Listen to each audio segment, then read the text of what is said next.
Hey, welcome, clobberers. It's clobbering times. ISU number 295 on YouTube, number 995 overall. Welcome to Monday Night Mark C. Comics Talk. My good friends, it is great to see you all. We have a great show lined up for you tonight. Going to be a lot of fun. Clobby's Classic Comics Review is here. The second one, actually. Our second one we'll be doing. Or have done. So we'll have done, however you want to say it. But Yep.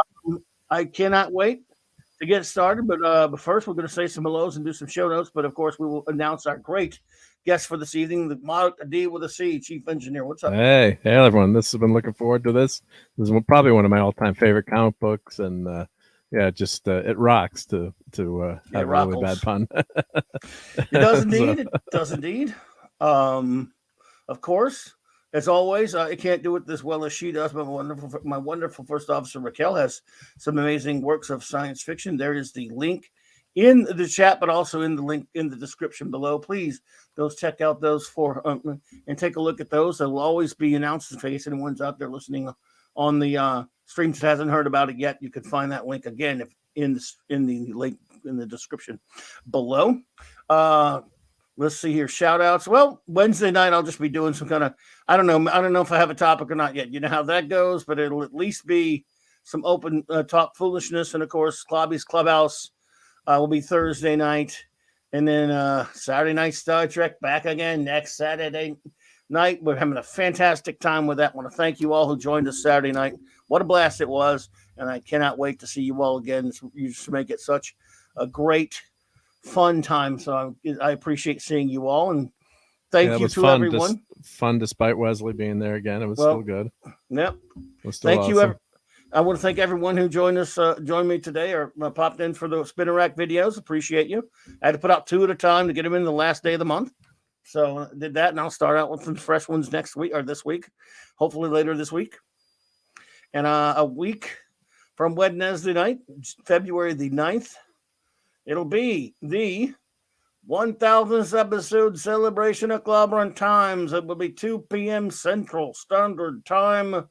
And throughout the course of the rest of that day, I'll probably a long stream. So anyone, we'll try to have as many people as I can to stop by and just say hi or visit, hang as much as they want. And so I hopefully have a good crowd popping in and out of there. And of course, I hope to see you all here for that. And that'd be awesome. Yep. Congratulations. Thank you. Time on that. Thank you. I'm looking forward to it. And now let's say some hellos to our wonderful friends who have popped in early. Hopefully more will follow. It's always Monday nights are getting crowded around here on YouTube, I guess. They seem to be. But Eric K, the bronze rinser or the rinser of bronzeness. What's up, brother? Always good to see you, Bronze Rinser. Thank you for being here. We appreciate you, buddy. D-Bud Martin, hail, man of iron. Snorta Poopus, I can't do it like Raquel, I'm sorry, but we like to she's the original, yep. She's that belongs to Raquel, the Snorta Poopus yell, always will. But Snorty, good to see you there. Janet from another planet popped in. I hope you're still here. Janet, damn it, Janet, I love you. Boom, boom, boom, boom. Good to see you, Janet. Comic Relief Crusader, welcome. Hello there, good to see you. J-Man Buddy. I don't know if you're still here, bro. I know you probably usually have to cut out early, but it is great to see you, my friend. We got something planned soon coming up in a couple of weeks. I will have a formal. I'll just say it here. We'll formally put it all together. J-Man and myself, and I hope Sean will be joining us. I don't know if you said he would be joining us or not, but we're going to be doing another classic comics, Clobby's Classic Comics review of Kingdom Come. Nice. The classic. Mark Weird and Alex Ross classic from the early 90s. So I'm looking forward to that, J-Man. Gotta do a deep dive into that one, buddy. Cal-L 48. What's up, Cal-L, buddy? Good to see you, my friend. Thank you for being here. Let's see here. Who else we got? Chris Persia, the great Canadian Wrench. Good to see you there, bro. Always a pleasure, my friend. Brightest Day. What's up, buddy? It's good to see you, my friend. Thank you for popping in. Brightest Day. I hope you got that package I sent. Let me know. And guys, I'm doing some last minute editing, so I'm just saying hi to everyone, but I'm gonna stick out of the chat for a bit. But I appreciate everyone saying hi in the chat. No. We got you. Oh, absolutely. Finish up what you're going to do, bro. No hurry. Yep. Lee Anthony Davis, hello there. Good to see you. Thank you for popping in, sir. Let's see here. Marc Lurseth. Hello there, Mark. Good to see you, man. Thank you for joining us. I think I got everybody so far up to speed. He said I haven't gotten it yet, Mark. Okay, well, it's on the way. I guess with the snowstorm, it probably, okay. Yeah. We got some nice snow up here in Connecticut, but yep. Gotcha. Well, again, you just let me know when you're ready on that. We are not in a hurry. I'm just gonna. I'll just do a little preliminary talking. Like about, 5 minutes. Yeah. Yeah. No, you good. I'll start talking about it a little bit here. I've decided this is something for those who don't know. In the name of our great, dear departed buddy Mark C, who he and I had done a couple of comic book reviews leading up in 2020. In the summer of that, leading up to, we had a couple more planned, but we'd only done a couple of. We did a lot of other shows, but we hadn't done any of the comic reviews yet. We did Justice. It was the first one we did, I think, was Justice by Alex Ross and Jim Kruger, which was a great series. And then we did the Coming of Galactus, but the classic Kirby Lee Coming of Galactus, which we enjoyed and had a good time doing that. And then we had plans to do a lot of stuff. What he wanted to do next, and one would have been our next one, which we were probably going to move into probably start out 20,000. Excuse me, we're probably going to start 2021 with Walt Simonson's Thor run. At least some of it. It's a long run. You can't just do it all at once, but in chunks. Quite a run, yeah. It went on for a long time, but we were planning on doing that first. And then, but there were a lot of other ones we talked about, or we mentioned, hey, it's one of those things. Soon you mentioned one, you mentioned three. You're like, oh, but how about also this? Yeah. Oh, how about this one? Oh, how about that one? And then right now I got me a stack, folks. I'm going to just tell you all, while we're waiting on Mark, they're just some of the ones that are in the future, because I'm going to try to do two a month at least, but I may do more than that. Maybe, but hopefully never less than two, but we'll see. Earlier in the month, we started it all with my good buddy MVP, Max Van Priestley, a great channel here. Great dude. We talked about whatever happened to the Man of Tomorrow, the final story of the Silver Age, Bronze Age Superman, and we did a review on that, and it was a lot of fun. And, of course, number 2 is tonight. Here's the ones we know of for sure coming up in the not-too-distant future. In February, Kingdom Come with J-Man, and hope Sean joins us. We'll see. Nicholas, our great Nick Weiser, 32 Flavors of Nick Weiser, will be doing Daredevil Born Again with me. So those are a couple we know that's coming up. Also, our good buddy Mark D with a C will be doing the Wolverine miniseries from Chris Claremont and Frank Miller from the early 80s. Love that one, yeah. Yeah. And Loki and I will be doing Batman versus Predator. The first one, there are a lot of Batman Predators. And so obviously we'll do the first one first, obviously, and go from there. And let's see. None of these, the only one scheduled right now is one we're doing now, but I do know that the next one to be scheduled will be Kingdom Come, and then I'm going to talk with you about scheduling the Wolverine one. And then, sounds good, yeah. And then I'll talk with Loki and Nick about those two. Here's some other ones coming up, though. Again, at various points of the year, not sure when they will be done, but I'm going to try to get all these into this year. And I'm going to try to get some of them. I have someone already figured out to do it with. Other ones I'm going to ask someone. Watchmen with my buddy Carlos. We'll be doing Watchmen later in the year. Max Von Priestley and I will do the other Alan Moore stories, Superman stories, soon, I hope. My buddy Lord Thoth and I will do the Great Darkness Saga as soon as we can get around to that one. And of course, Mark D and I will do the Hercules Prince of Power miniseries. Yeah. Which he's excited about, and I love that. That's a great comic. Carlos and I will be doing Astro City, the first miniseries. Let's see. I haven't even mentioned it to him yet, but I'm going to ask our buddy Mark D with a C to do Fantastic Four number 51 with me. Oh, thank you. Yep. This Madness Monster, if you're interested in that one. Yep. Oh, and, of course. Yep. anything with Ben, I'm going to bounce it off of you first, of course. Thank you. Yep. And because I was thinking of another one. I was actually thinking about doing the Project Pegasus saga. Another great classic Marvel from if you're interested, yep.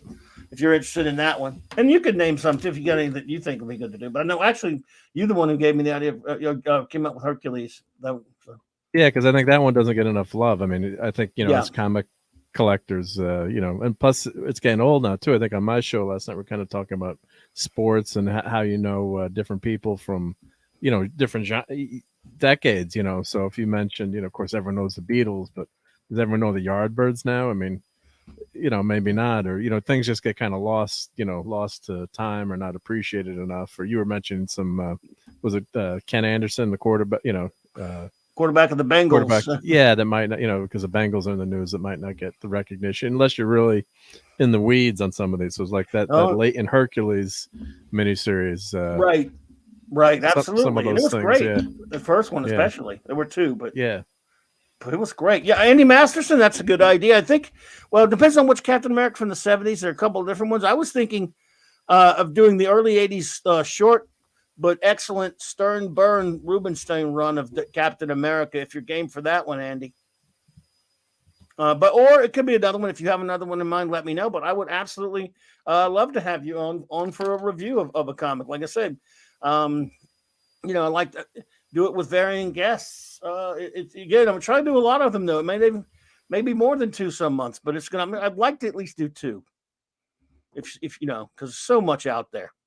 Yeah. So, and of course, like I said, Mark, anytime you think of one that's, again, look, we got plenty of year to fill up. And then the chat too is, we got so many great people in the chat that'll help us out too. To maybe there's some. I think some of the Iron Man issues with you're going to do with D. But I suggested you do it with D. Bud Martin, not to put him on the spot, but the was it 149, 150, or when he goes back in time to Camelot with Dr. Doom. I was thinking if you wanted to do those with us, you can. Yeah, sure. Yeah. And then I think 250 he goes into the future with Doom. If that might be a fun, fun to do like 3 issues. Yeah. Absolutely. But I remember reading that one years ago. What? Yeah. Yeah. What? Yeah, he volunteered you. I volunteered you. I didn't have to be on the spot, but he said, D. Bud's the Iron Man expert. If you've seen the booklet that he put out, I mean, it's probably better than most professional. It is a professional book. I'm not going to say it's not. Just an amazing work. They did a compilation of Iron Man and the armor and the history. It's just unbelievably amazing. So, he's the man of iron. Yeah, he's the man of iron. So yeah, D. Bud, dude, if you're game, you can come. If you would like to review an Iron Man. But again, what we're doing, the criteria here basically is this: everyone, it can be a saga or an isolated, short story, like a regular issue or something. It could be like a run, like a shorter run. If it's a long run, like Simonson, it would take a long time, but we could do it. So stuff like that. I mean, other things that you never know. One of these days, we'll try to tie various Avengers sagas, like the Kree-Skrull War, the Korvac saga, or stuff like that. Some Englehart Rogers Austin Detective Comics runs another one that I'm going to do one of these days. We'll handle it. We'll think of a bunch of them. So, but anyway. Yep. All right. But I'm on my last panel. What I'm doing, guys, is I'm just breaking down some of the panels, and work got busy today, so I just wanted to blow up some of the. I have some of those panels. I'm doing the last one here that I thought would be worth. So, because when you show the page of the comic, it's tough to see the detail on that vertical screen. So I was just kind of cutting and pasting in the Photoshoppers, just clipping the panels out. So let me get this. Lee Anthony Davis. That's an interesting question. I'm actually going to be doing a couple of specials on villains soon. I mean, right now we're doing an actual special, a specific topic, which is we're about to review a classic comic book story.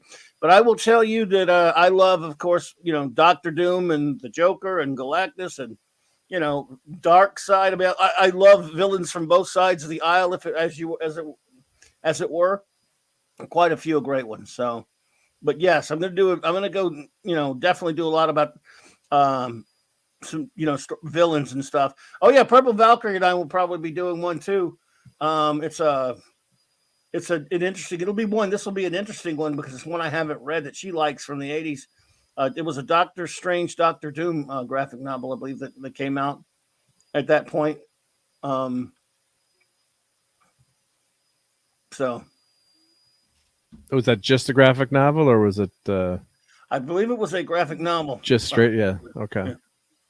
Let me get this slideshow here. Here we go. All righty, let's do. Make sure What it are some doesn't panels do automatically. Yeah.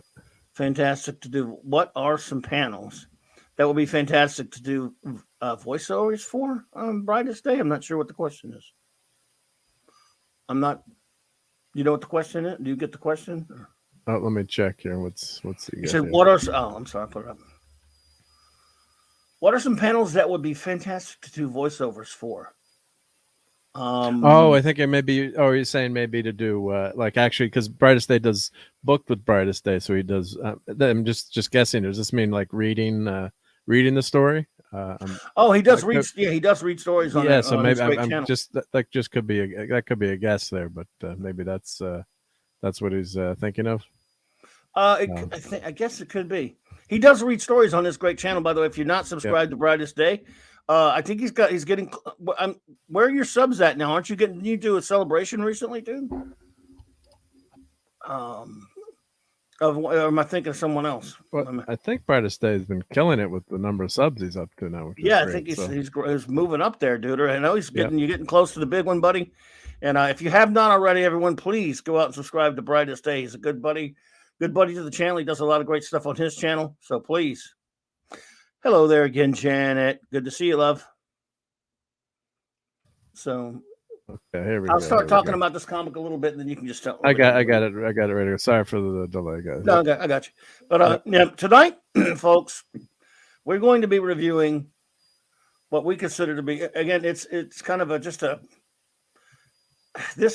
it's a classic, of course, to those who love the character of Ben J. Grimm, the ever-loving blue-eyed thing, which both, Mark and I do love him very much. He is just my all-time favorite and his all-time favorite. Yeah. So this is Marvel 2-in-1 Annual number 7 from 1982. Okay. And because I'm a big into crediting people and stuff like that, it has a small credit box there. But anyway, he's got a whole feature for it. I'm just showing you this because I downloaded it. Written by Tom DeFalco, pencils by Ron Wilson, who was a longtime penciler on this run of he didn't do them all, of course, but he did a pretty long run on Marvel 2-in-1. And strangely enough, as someone who likes to really get into the detail, I'm not going to do that much tonight, of course, but in terms of artists and stuff, he had 1, 2, 3, 4, 5, 6 inkers for some reason. I'm not exactly sure why he had 6 inkers. Okay, I don't know exactly the reason for it, but a little later after the show, one of our other references we're going to have here is, and I don't know if I think you talked about this, Mark. There's a blog that I just love. If you're a Marvel 2-in-1 fan at all, there is a great blog that I love. We'll talk about it a little bit later, but I'm just going to show it. You know this one? The Marvel 2-in-1, just the Marvel 2-in-1 page where this guy gives a pretty good rundown of everything in the comic and a review of it. I love this page. It's from one of those old, I don't know, platforms. I don't know what you call it. It's old, as you can see, one of those old ass blogs. Yep. But it's still up, and I love it. So we'll kind of reference that a little bit later. But I don't know. Even why. if I was gonna say, even if the graphics look, but it's not an up to date, quote unquote, modern website. That's like the first website I did years ago. But who cares? The information is good, right? Yeah, I enjoy it. The guy does a really good job. He's very thorough, and he knows his stuff there. So let's see what we got going on in the chat before we get started. Let's see. What's wrong here? Okay. Do you think they had that many inkers because it was a 40-page issue, so it was a double-sized issue? Well, but normally you wouldn't have that many inkers, right? I mean, well, normally you wouldn't, but this is an annual, and annuals get, like basically it was just, this was a matter. That's why this whole comic and its art looks kind of rushed. It was deadline stuff, and it was tough to meet these deadlines. And there were times when you did have to well, look, they had, Marvel and DC frequently, when they were really behind the eight ball in terms of meeting a deadline, there were a couple of little independent little groups out there that they would ship off some of their penciled pages to be inked. And they were called like D Hands and all these other different names, and the Crusty Bunkers, and none of these guys are the Crusty Bunkers, but I mean, run by certain artists that you would know, by the way. They're like almost like a little bitty sweatshop that they would send some of this stuff to. In this case, it's not the case. This was all done in-house because they're crediting the inkers, and they're all fairly different. So anyway, that's neither here nor there. I just thought it was kind of funny because the pencil, they really rushed Ron Wilson on the pencils on this comic, and you're all going to see that each page looks very different because of these inking. So that's why I wanted to point out that there's 6 different inkers here. Is that my chat's going wonky for some reason? Is that Jack's mama? Yes, it is. Yep. Jack's mama, welcome. Good to see you, my dear. I hope you're doing well, my love. Welcome. Yep, great to see you here. Welcome. And my chat's kind of wonky. Yep. It's just not. Yeah. Oh well. All right. So anyway, if you would like to start out, or or we could do a synopsis, but I would leave it to you if you like. Well, basically, back, this was 81 or 82. What was 81? Was it 82? Right. So it was came out, I think, in it was over the summertime. Now I should know this ahead of time, but the issue dates. So the issue dates are always, back then the comics never came out the month that they were. I'm guessing it was the summertime, but back then the only way I could get my comics back then was hopping on the bike and riding the bike somewhere. Or there's I'd have to hop on the train and go like 2 stops. It cost like 25 cents or 50 cents to get to the comic book. Well, it wasn't a comic book shop. It was back in the newsstand. But unfortunately, the grocery store near me didn't have comics right in my little part of town. So you could get there, but you didn't get there all the time. So I picked this issue up, off that newsstand. And when the first time I read it, I was like, it was summer, by the way, 82. Summertime. Yeah, it figures it would be summer because then you'd be lazy in the winter up in the north. You might not hop on the train to go buy comics. Just blew me away when I read it. It's a very Rocky-esque comic, but it's with my favorite character, The Thing. And it obviously shows how strong his character is, and it just personifies, he's a monster on the outside, but on the inside, he's probably the best looking guy on the planet. So, and I love this issue so much. I was going to, trying to learn art, and I was going to art classes or art camp during the summer. So I would always bring comic book pages to copy, so I have this somewhere in my very horrible looking portfolio of stuff I did as a kid. But one of the issues I kept trying to and I had that up in college. I actually did a pretty good job I could copy stuff semi decently. I could never draw it from scratch, but I didn't do too bad of a job copying it. But this is a great setup here with the Alicia Masters obviously is the sculptor, and she's blind. I'm sure most people in the chat know this, but just in case you don't, so she's a blind Ben's girlfriend, sculptress, and so she would always sculpt superheroes. So this is the opening tagline here. It's like I love just Ben's comedy. Is that any way to talk to the idol of millions? You can't hold the pose. You can't hold the pose, but there's always some great comedy with Ben, and just his spirit is great. And I love I think this is a great splash page. I love this page, but I actually love this page. No, I think this page I love, and there's some of the pages that are kind of rocky, maybe. Yeah, but some of them are wow. I mean, but this one I would give anything to have this original art of this one. I'll sell you the one I drew for $2. Okay, deal. Okay, deal sold. Ron was Ron was not a Kirby. Ron was not a Gil Kane or a Neil Adams or any of that kind of stuff. He was a very competent style. They liked him because he was fast. And he was he can turn these things out. If you look at that page, he was really good at splash pages though. If some of his other panel stuff, not so much. That's a good splash page though. For a very simplistic style that he has. Yes. Yeah. I love it. As a kid too, you're not. I wasn't. You're not thinking about this stuff as a kid, but subconsciously, you look at, oh, this is cool, but you're not saying, oh, that's a great layout. Just in your mind, you're kind of, oh, this is, and then it says, and it says champion is there, the greatest super fight of all, they should call him champion, right? So that's a great, great intro to the comic. I'm assuming you read this right off right when it came out too. I was buying a lot of stuff at that point. I bought it. Oh yeah. As a matter of fact, I was more of a snob than I am now in the sense that I was much younger. This is 1982. I was 18 years old when this thing came out, and I was that was right around the time I was going to see Rat the Con, running a comic shop, all that stuff.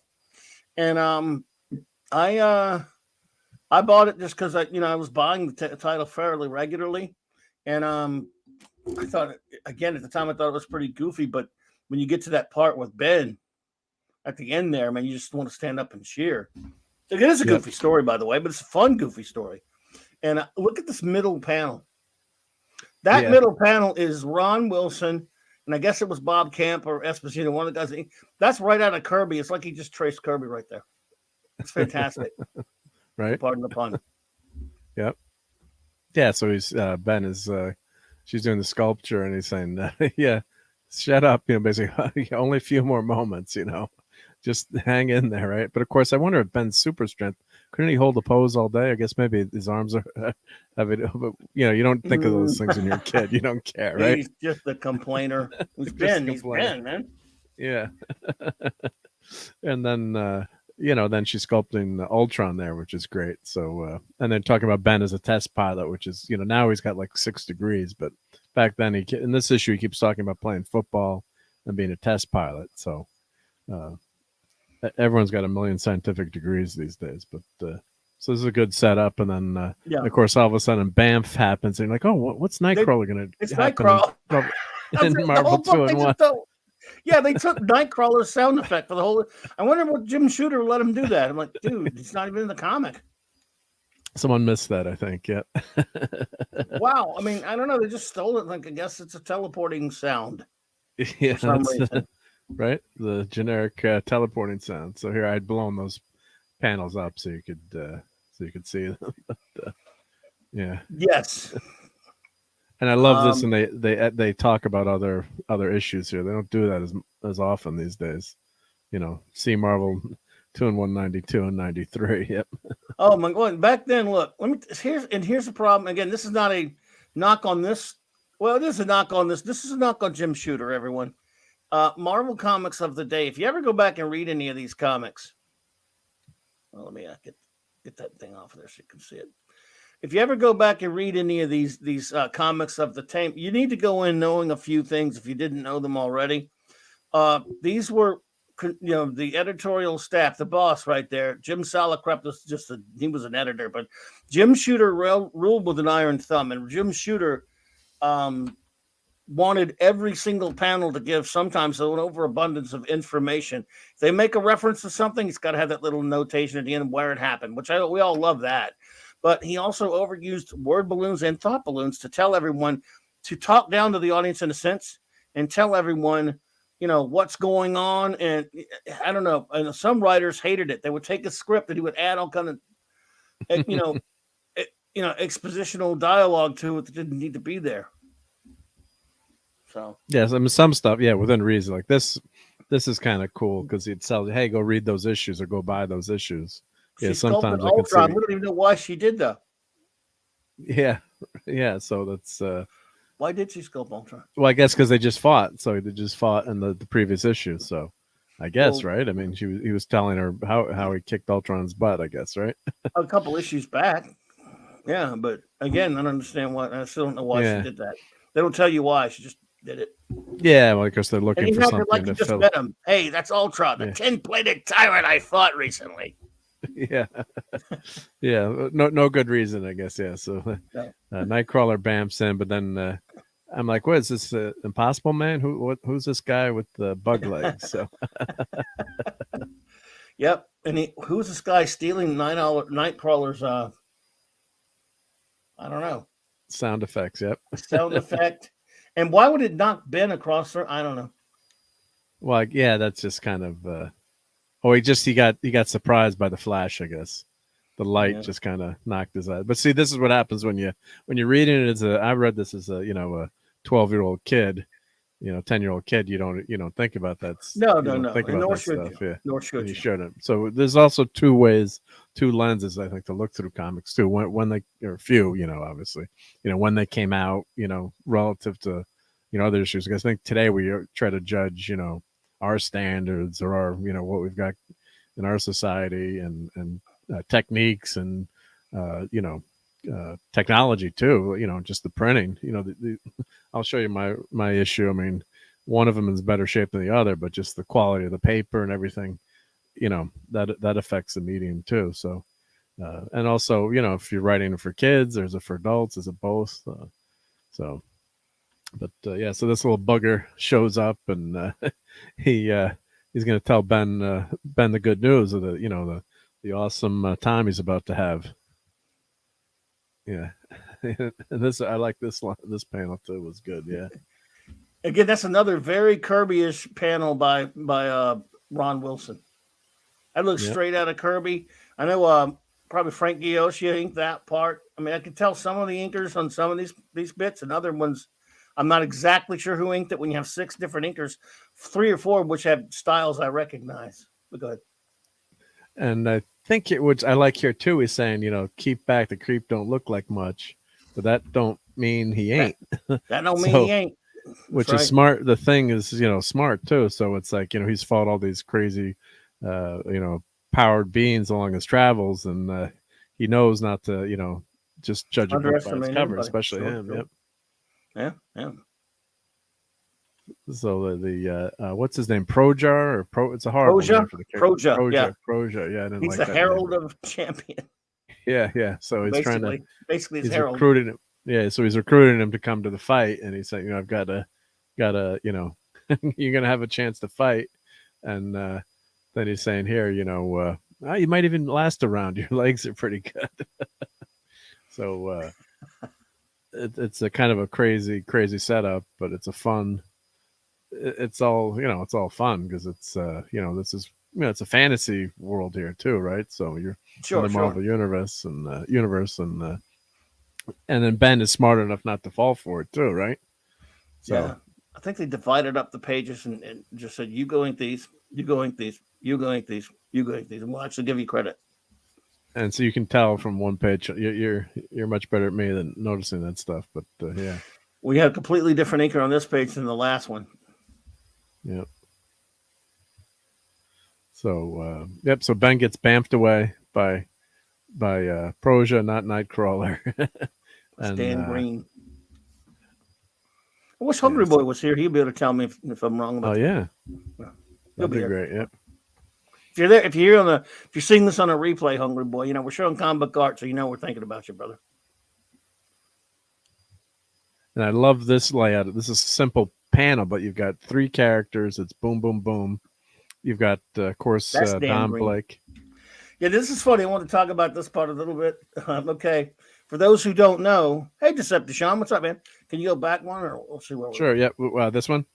Right. Let's give everybody kind of an idea of what the story was. We're showing art. Basically, this guy is coming. He looks as clear now that he's recruiting fighters for a big fight. They still don't know much yet.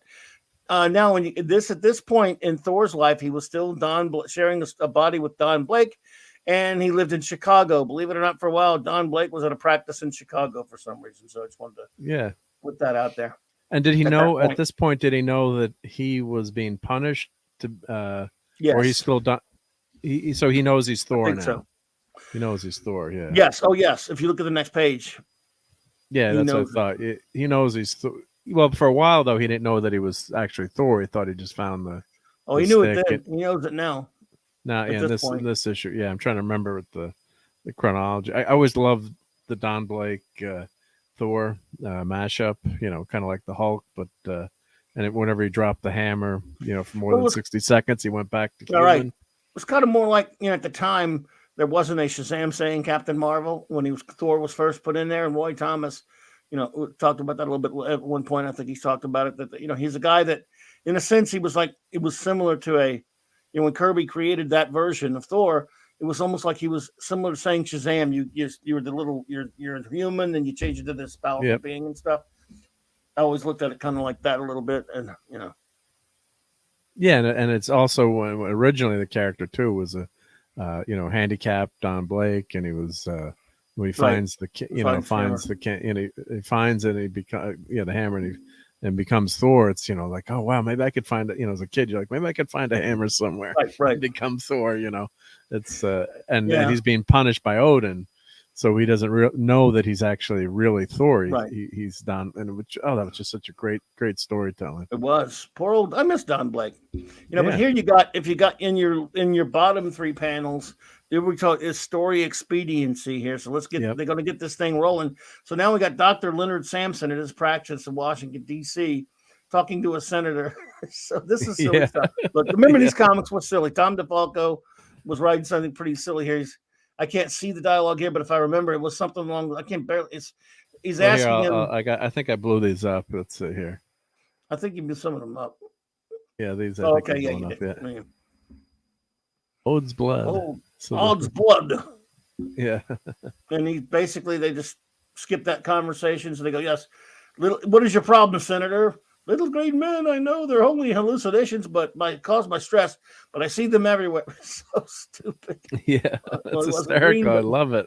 But I love Doc Sampson. So everyone, for people who don't know, Dr. Leonard Sampson was obscure these days, but he was a kind of a second, third stringer in the Hulk comic. He was a psychiatrist or whatever, and a scientist who got gamma irradiated for some of the Hulk's gamma radiation. Now he's a big muscle-bound dude.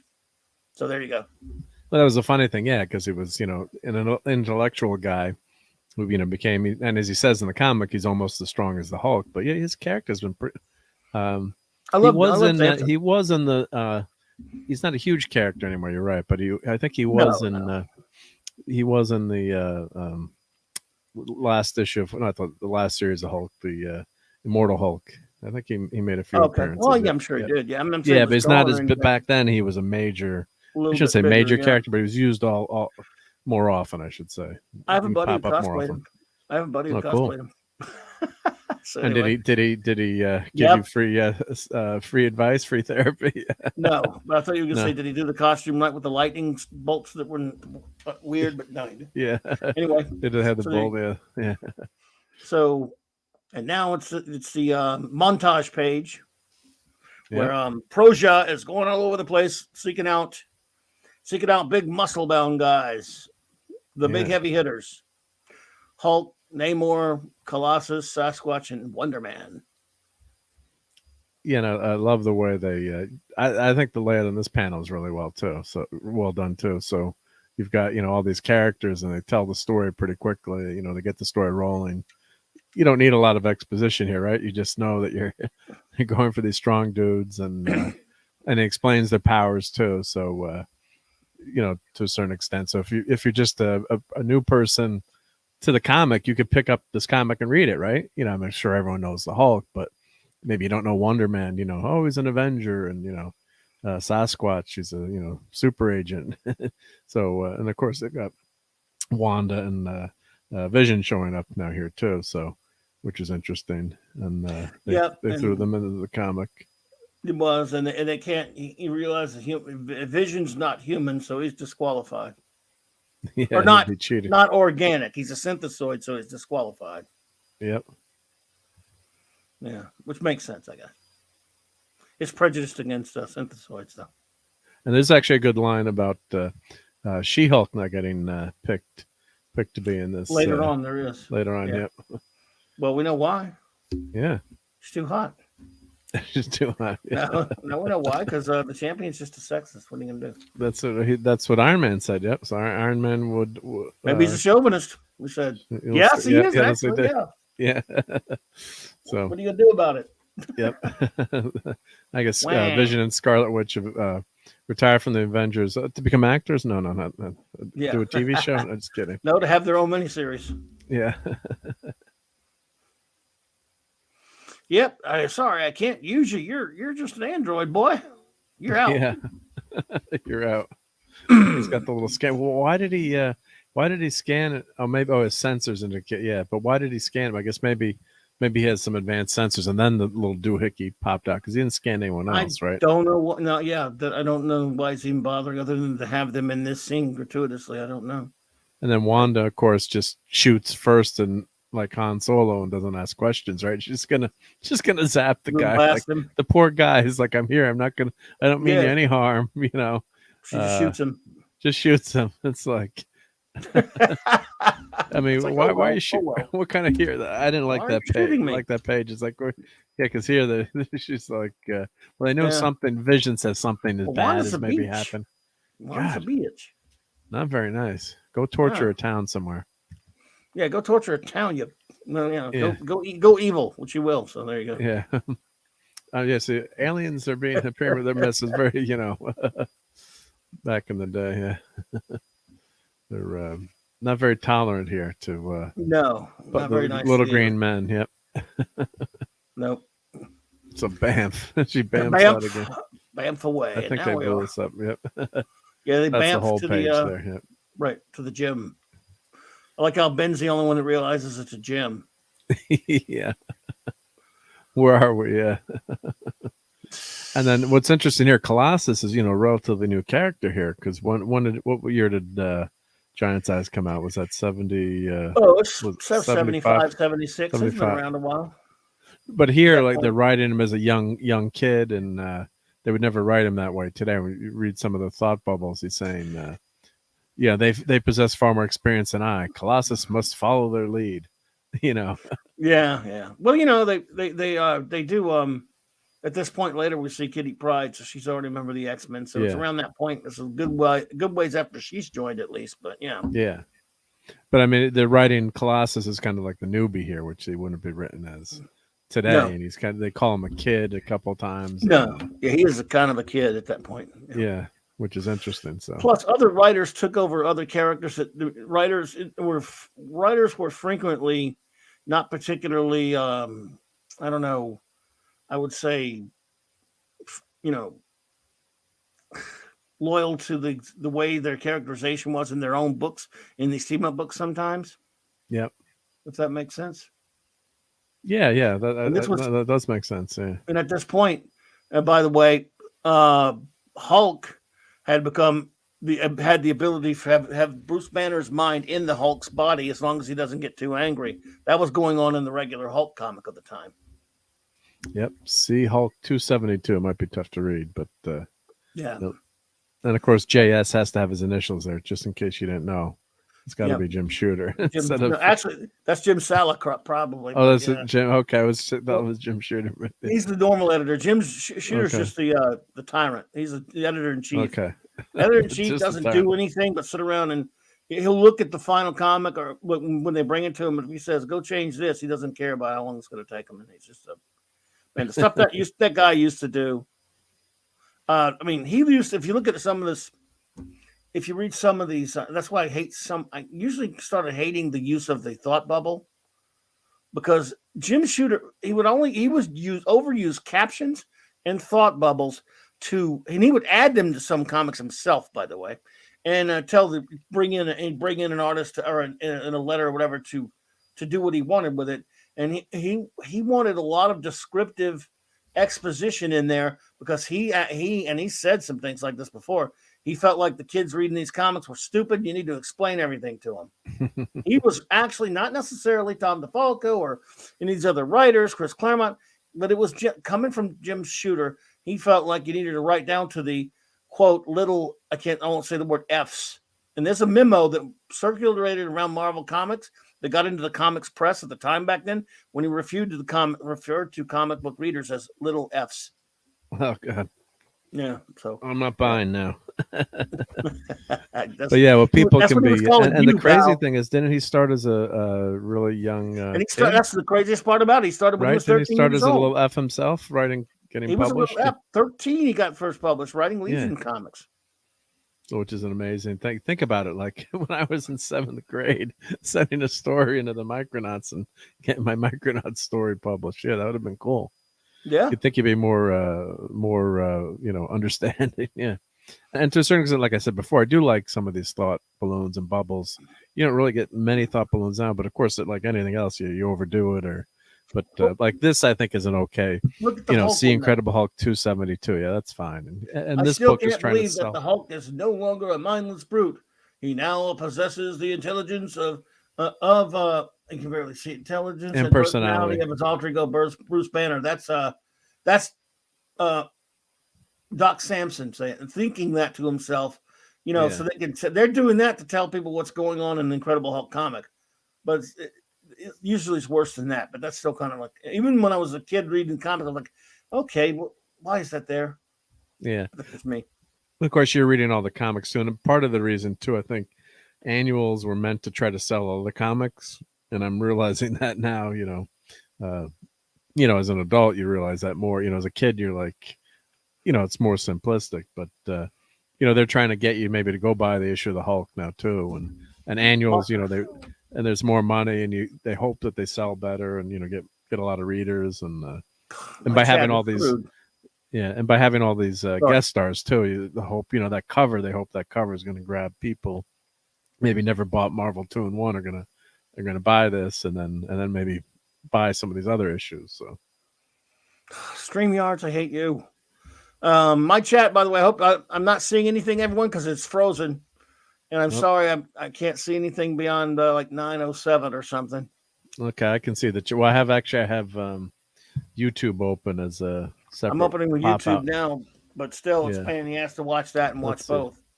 Yeah, you know what? No trick. This is my engineering trick. I don't make the StreamYard full size, and I pop out the YouTube chat and put it next to my StreamYard. But I can show you how to do that another day. But I know, I've done that.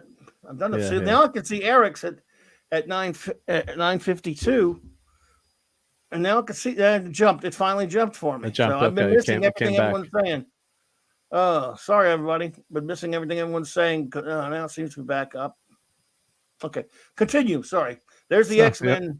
Yep. There's the, wow, that's an Armando Gill inked page if I ever saw one. I probably got it wrong. But go ahead. Yeah, so he's just telling, and then Wonder Man is just, this line by Wonder Man. It's like, it's or no, Sasquatch. I've heard stories about Thor. They don't do him justice. He's so regal, so commanding. Dude, you creeped me out the way you read that, because I was going to bring that point. I'm like, what the hell was this? Why was Sasquatch having thoughts about Thor? What are you doing, Tom DeFrico?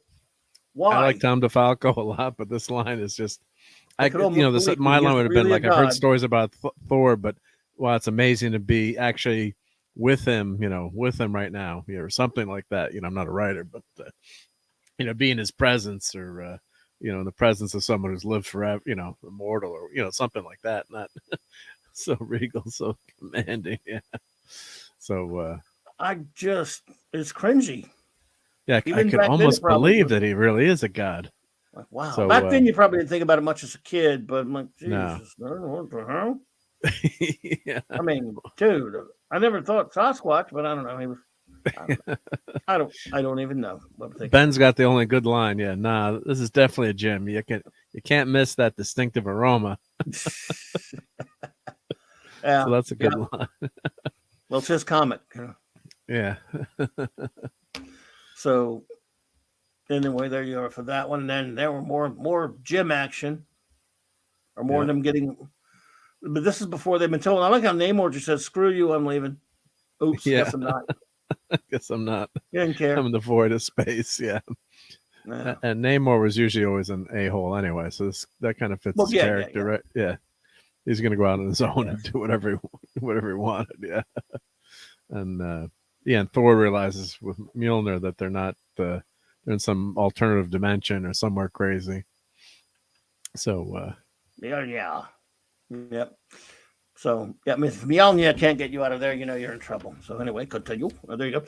Yeah, So and then Samson's like, our host must be maybe obsessed with physical combat, you know, because he's the psychologist and the brainiac. Yeah.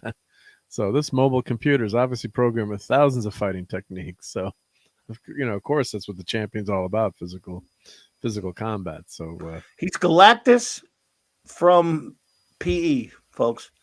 He's the phys ed teacher Galactus because he's about on a power level with Galactus, at least according to this story. But he's likes boxing. Look, hey, it's better than eating planets, I guess, right? Yeah, why not? Well, then he could lay waste to the planet, though, right? He could, but he'd rather box it. Yeah, he'd rather watch. But I think I would rather watch boxing than eat the whole planet. I mean, you know, because I don't know, boxing. He could have formed any form of combat. Now, I think it's cool that he charged hand to hand, where you don't get to use weapons and stuff. Yeah, that was cool. Let's face it, it's funny that it's. I mean, you gotta have a little chuckle. Oh, that was funny too. A silly old comic that it's reading boxing. It today. And all good fun. Yes, it's silly though. Let's just be honest. Yeah, reading it. And Eric K said he's got a really bad headache. Sorry about that, Eric. Yep, I'm kind of watching the panels as I'm flipping through here. But yep, so feel better, take some rest, and take some aspirin. I'm not a doctor.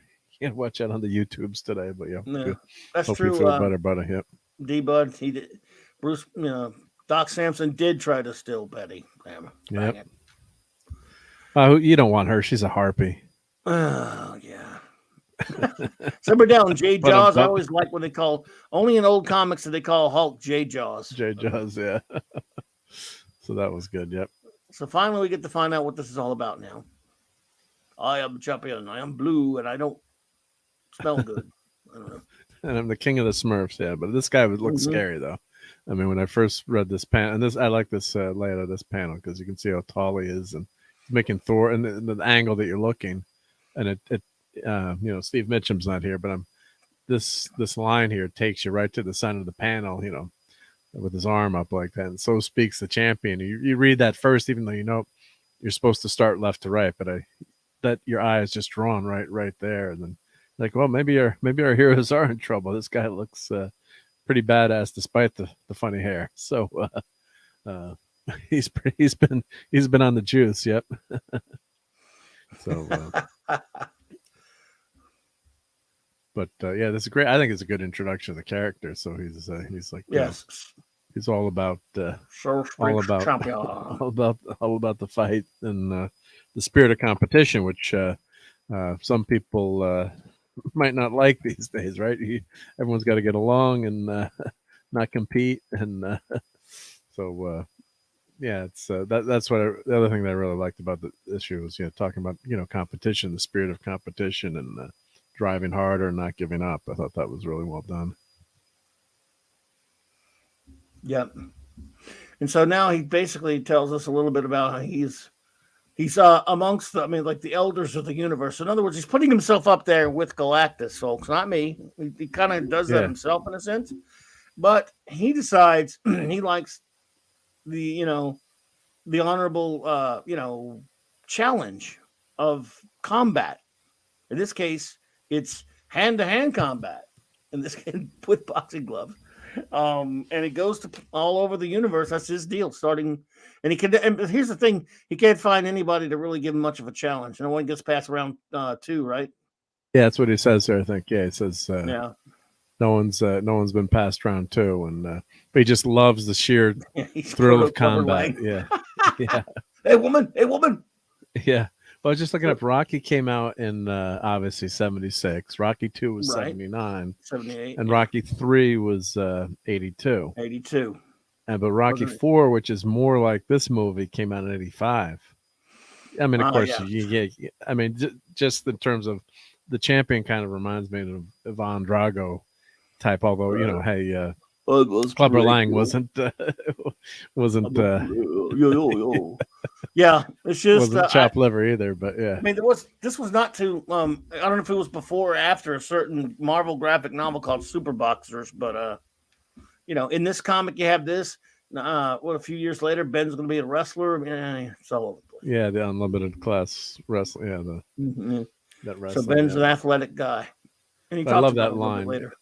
That I can bestow no greater gift than find a prize in a contest of strength and skill, which is I just love I love that line. Yeah, the guy has honor. He doesn't just eat your planet. He lets somebody box him. Then I guess he destroys your damn planet. Yeah. Or if you're not worthy, if you don't give him enough of a fight, but you don't know that you don't know that going in. Right. Exactly. Yep. But we do know, again, everyone, that we're dealing with a guy, of Galactus level abilities, but he'd rather fight. And if Galactus would fight, it wouldn't be much of a fight. But yeah. But he fights just physically too. He doesn't use his cosmic power as an elder of the universe. Yep. So and Namor and everyone they said let's jump the guy, and then he's basically like, I'm Galactus. I've got the power of basically Galactus. What do you think you're trying to pull here? Yep. I could destroy it any second. Power of primordial, the power primordial, right? Yeah, a very stand thing to write. And then they're all like, well, I guess we're a bunch of wusses. Yeah, and then they're like, yeah, I guess we do have to fight him. We have no choice now. But this comic is very, very compressed, obviously, in the storytelling. Yes, they don't give you much about these. They give you almost nothing about these trainers. Nothing. Yeah, there's that one panel, basically. Yeah. And Ben's got the best line. This ain't exactly my ideal blind date. Shut up, Earthworm. You're no beauty either. So that made me laugh. It still makes me laugh. He's Mick reading that. So yeah, he's Mick. Yep. And so we got these crazy looking aliens. Of course, they think we're probably ugly too, but to train the character, the heroes. And I don't know how long they're here. I mean, usually for a fight you got to train for a few months, especially. Yeah, I'm going to have some questions about that when we get to a part coming up about that actually along those lines. And then you've got Reed trying to figure out what's happening on Earth, and Alicia's gone to him and said, we're going to find Ben. Don't worry, even though I can't cure him, we're going to find him. And I love that. I like that panel of Reed, and that just looks. He's got his gadget out there, and he says, Kirby machine. Kirby machine, yeah. Kirby crackle on the screen there, or whatever. As the thing is in the hands of someone on a power level.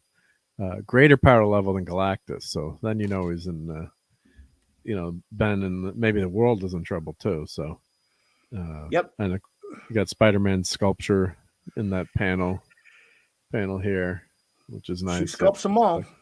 Yep. And she can hear it in her voice too. Yeah, he says greater power level than Galactus. I'm like, wow. So okay, you sure, Reed? Hey, you can't doubt the smartest guy in the Marvel universe, right? Persia, take care, buddy. Thanks for being here. It's good to see you, bud. Take care, Chris. Good to see you. So that's the setup there. They're trying to figure out, where Ben is. Then they went to the planetoid, Star Trek, and looking for the companion. Yeah, so you get the X-Men here.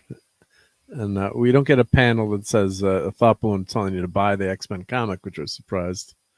No. Wolverine is drawn really poorly here. It was a real big seller, so no one needed. They didn't need it. Yeah, I think Wolverine looks goofy here. That's it. And Nightcrawler, it's a rush panel here, but that's just my. Now that third panel, he looks sort of like it looks a little bit better. It looks like they were going for a burn. Look on there. But yeah, this is not not Ron's strong suit, but he's probably rushed on this one. I think in there. The whole thing was rushed, especially the inks. Yeah. So and Kitty Pryde was Wolverine's and I guess we just say sidekick at that point, or if you're reading the X-Men comics. I don't was it more like wasn't this before the Wolverine Kitty Pryde miniseries? Probably. I think this was before that. Yes, I know this. Actually, I know it was way before that. So, before. Okay. Yeah. And then, of course, you get the training. Cue the Rocky music. Cue the training montage. I never going to work out. Yeah. So we all got to work out, and that movie makes you want to work out, right? So. Sort of. Hulk can move anything he wants, and then must remain calm. I can only remain Bruce Banner if I don't succumb to one of the Hulk's rages. Then I revert to a mindless brute again.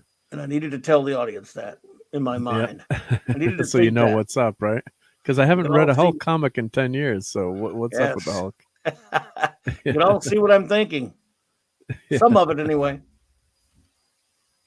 And how does the alien know what a galactic croquet match is? How does the alien know what croquet is? That's what I was wondering. Stow the mallet, mister. You're training for boxing fight. Is. Yeah. Apparently they know what boxing is, so they know baseball and everything, I guess. Yeah. Well, boxing, I could see you'd know like martial arts. Yeah, they probably all watched Rocky. Yeah, they watch Rocky. In fact, I bet Champion, who could see like all of time and space, he doesn't view it on a linear fashion like we do. Can just see everything. When he just peeked into our universe one day when he was bored, and he just looked and he saw Rocky and he watched the whole movie. So that's it. I want to go around boxing, see if anybody can take me. Boom. Yeah, I'm sure that's what happened. I'm sure that like wrestling, boxing. I mean, other cultures are gonna have, there's different takes on that, but croquet. It's like, how the hell would you know croquet? That was you got me. That was bad. And these comics, the editor missed that one. 12-year-olds, dude. Yeah, so it's like stow the mallet, and croquet probably was pretty popular. They were back then too. I think we were all playing croquet as kids. So. Unlike one of Shooter's early comics, it wasn't written by a 13-year-old, but it was written. I'm not even being facetious here. They were aimed at 13-year-olds. Let's be honest. Yeah, and I bought it hook, line, and sinker. Yep, and I was 18 and I still bought it. Yep. So not bad at all. This boy may not have much in the way of style, but that left hook, wow. I love that music.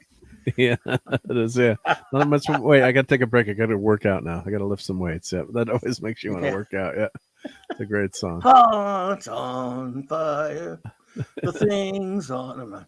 So and Namor's like, I don't have to work out. I'm Namor. Screw you. Yeah, this panel's. I mean, they're really, now that I'm trying to analyze them. This page is not that good either. Mostly, look at Doc it's fun though. Getting knocked around, but it just goes to show you some of these guys get superpowers and they don't know how to fight. They're not trained like Batman or anybody like that. Like the time Captain America took Tony Stark aside and said, "Look, you don't know how to fight. You shoot at things with your armor and stuff. You don't know how to fight." And Namor has always been super powerful. He's fought with his powers. All these guys fight with their powers. And there's with the super strength, right? You can make, and this is a great. I mean, the art's not great on this page, but no, the text is good. Try to anticipate the computer's move. Dodge and parry blows, and and Sampson's like, well, it shouldn't be too tough. I'm almost as strong as the Hulk. He's just an academic. Bam, bam, yeah. Go read some more. Read some more peer-reviewed papers. Exactly. Out cold. This one may be all right. Academic. Yeah. And this line, this one may be all right in a street brawl, but he's certainly not a boxer. Looks like we'll have to disqualify him. Boom. Or bamf again. Yeah. But that's true too, because I mentioned I've dabbled in karate for fun as a little, as a kid, friend was a black belt, and you start to train and you think you're, a legend in your own mind. And then the first time you get, punched in the face or hit in the nose or like, but wait a minute, how does Stallone take all those punches so easily? That actually kind of hurt, So it's it's true. If you have no training and you think you're a big strong guy, and then boom, like they had that it was maybe last year that one of the QBs from one of the big time colleges was picking on a bunch of wrestlers. So my safety tip for the night is never mess with wrestlers. So the guy was maybe like 5'8". And the football player, the big man on campus was like 6'4", and he started and it was on YouTube. You guys might have seen this. It was a while ago, and he starts picking on the wrestler, and shoving him around and throws a punch, and it was a bad idea. It didn't end well. And unfortunately, the football player did get hurt pretty badly, and I think he missed the season. And the wrestler did get hurt too. But they're basically looking at him like, "What this little guy? What's he gonna do to me?" And sometimes that's why Ben said in the beginning of the comic, just because he doesn't look like much, be careful. So yeah. And it's funny because you see, like I said, they just use their powers and other training, just like what you said. By the way, Lee Anthony Davis, I do have a Facebook group for this show that I've had for like 12 years or whatever. When I get a chance, my friend, I'll send you an invite. Thank you. And who's here? Papa Delta Yankee. Hello there. Hello. Hell, yep. Welcome to the show. He said I was always how the older comic artists have such consistency with each frame, and I cannot draw the same thing twice. I hear you there. Ron Wilson was good at panel arrangement. I thought but here's the thing about that. Colossus is the only one that's trying to learn from the training. Yeah, he's a studious young man. The other ones are all set in their ways. I have superpowers. They don't have to learn how to fight. yeah. So they're telling everyone here, and I think that Colossus is like I was saying, was the young guy, so he's anxious to learn and help and become he's like be a member of the team, or team player, I should say. So you're kind of seeing that in this one where Namor's like, I'm Imperious Rex, I'm Namor. Imperious Rex. No, it's not an invitation only, Cal. It's called Clobberin Times Baxter Building Basement. You can just ask to join, and I'll approve you when I see you there. But it's called Clobberin Times Baxter Building Basement. Lee and Cal. I didn't realize you weren't a member there, Cal. But I mess around. I don't mess around on Facebook much, but I do. That's where I do my geekness right there. So I'm sorry. Go ahead, bud. No, that's okay. And then I'm posting my Discord here, so hopefully that link will work. Mr. Angel set that up for me, so I have Discord, cool. Which is fun place to share, and I maybe eventually I'll set up a Facebook page. But for right now, thanks to Mr. Angel, shout out to him. I've got a Discord going, which is good too, to share things. Excellent. And chat. Yep. And Sasquatch is actually working out pretty hard too. So he was into it. So he's talking about training, and he's like, and he's talking about how he used to be a football player, all pro linebacker, and he's used to this, so he's actually working out pretty hard. And Wonder Man is actually like, I'm an actor, I don't have to do this stuff. I don't have to. I might be one of the strongest men on earth, but I never wanted to be a superhero or fighter. So he's kind of wimping out here, which is really doesn't make Wonder Man look so good in this issue. Plus, I don't know how you like this costume, but I never liked the red jacket. I'm never big on that Wonder Man costume, to be honest. Yeah, they're trying something different, but and this, I don't know if it's the inking or just the quality of the paper degraded, but that panel's not so well defined there too. But some of that might be the inking there. Here's a link to see if you guys can follow that link to the Clobberin Times Baxter Building Basement. See if I put the right link in there. Okay. Sorry. Okay. But no, you're saying, Sasquatch is trying. Yep. Wonder Man is just an actor, but he's trying, I guess. But he was an Avenger though too, right? So it's like, I'm reading this, I'm like, wow, he doesn't want to, he's trying to give up on being a superhero. He's just that was backwards and an actor all of a sudden. Yeah. Yeah.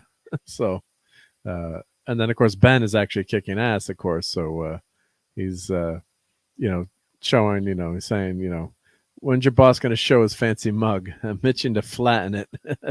You're good, Earthworm, real good, but the champion's better. So it's a great setup there on the panel. He knows Ben's the fighter. Even though Ben wasn't a boxer, he was a football player and he was a pilot and stuff. But he knows Ben's a fighter. And and he's always been and of course in the FF, being these strong guys usually should be always fighting hand to hand too. So it's something that you would expect, but like if you over align on your strength, like Doc Sampson was, yes, but Ben has always been a skilled fighter in the comics. I mean, that's always been something that he's known for. And this, I love this page. I think this page is really cool. I think it's nice layout here and nice montage. Okay, here's where I have a problem. Here's the question I have about the story. Okay, we see this page. It cuts to this page, and it goes to the Daily Bugle. All right, the Thing versus Alien Champ. Can the Thing survive against the extraterrestrial competition? Whatever. And then you got Time Magazine. Who will be the next champion of the universe? And you got pictures of these other heroes and stuff. What is it? Is only the Thing fight right here? If you're reading the comic, the Thing is the only fighter against the champion until they have the time. I caught that too. Until they have the time comic here. Yeah. So right here, I'm like, wait a minute. Is Ben going to be the only one fighting? Yeah. Because it sure looks that way. They even say it in that previous panel, like, they say something to him like he's like Ben's decided upon. They did not make it clear, because when you move on, you realize, oh no, everyone else is fighting first. No, I caught that reading that again today. I didn't notice that as a kid, and I've read this issue, probably who knows how many hundreds of times, or just unless we missed a page. And then I was reading it too, like kind of like review it. So I was reading it, overly critically, I guess. No, today we're reviewing this, man. Yeah, because you're reviewing it. Yeah. So, but I love the Daily Bugle. I love that layout. But you're right. Yeah, it should be like Thing and another Thing and Earth's Mightiest Heroes, versus Alien Champ, and it's all a farce and a terrible J. Jonah Jameson. I love that. Can the Thing survive against extraterrestrial? But you're right. Yeah, 100% right. And then you do get that here in the time. Who will be the champion of the universe? But it's and they're saying, oh, there's an alien invasion coming. Mark my word. Yep, aliens will be here. So, yeah, it's kind of confusing, to be honest. Like, wait. But hey, whatever. Yeah, but the layout is good. I like this layout, and it grabs you, and you got Thing on the cover of Sports Illustrated, and he's wearing Muhammad Ali's color. Muhammad Ali would always wear the white with the black like that. So that's subconsciously maybe you're thinking, oh, he's fighting the greatest, But I did like that. I did like that panel. And I don't know who in the chat's been to MSG or Madison Square Garden, but it's it's always considered one of the great sporting arenas and famous for boxing.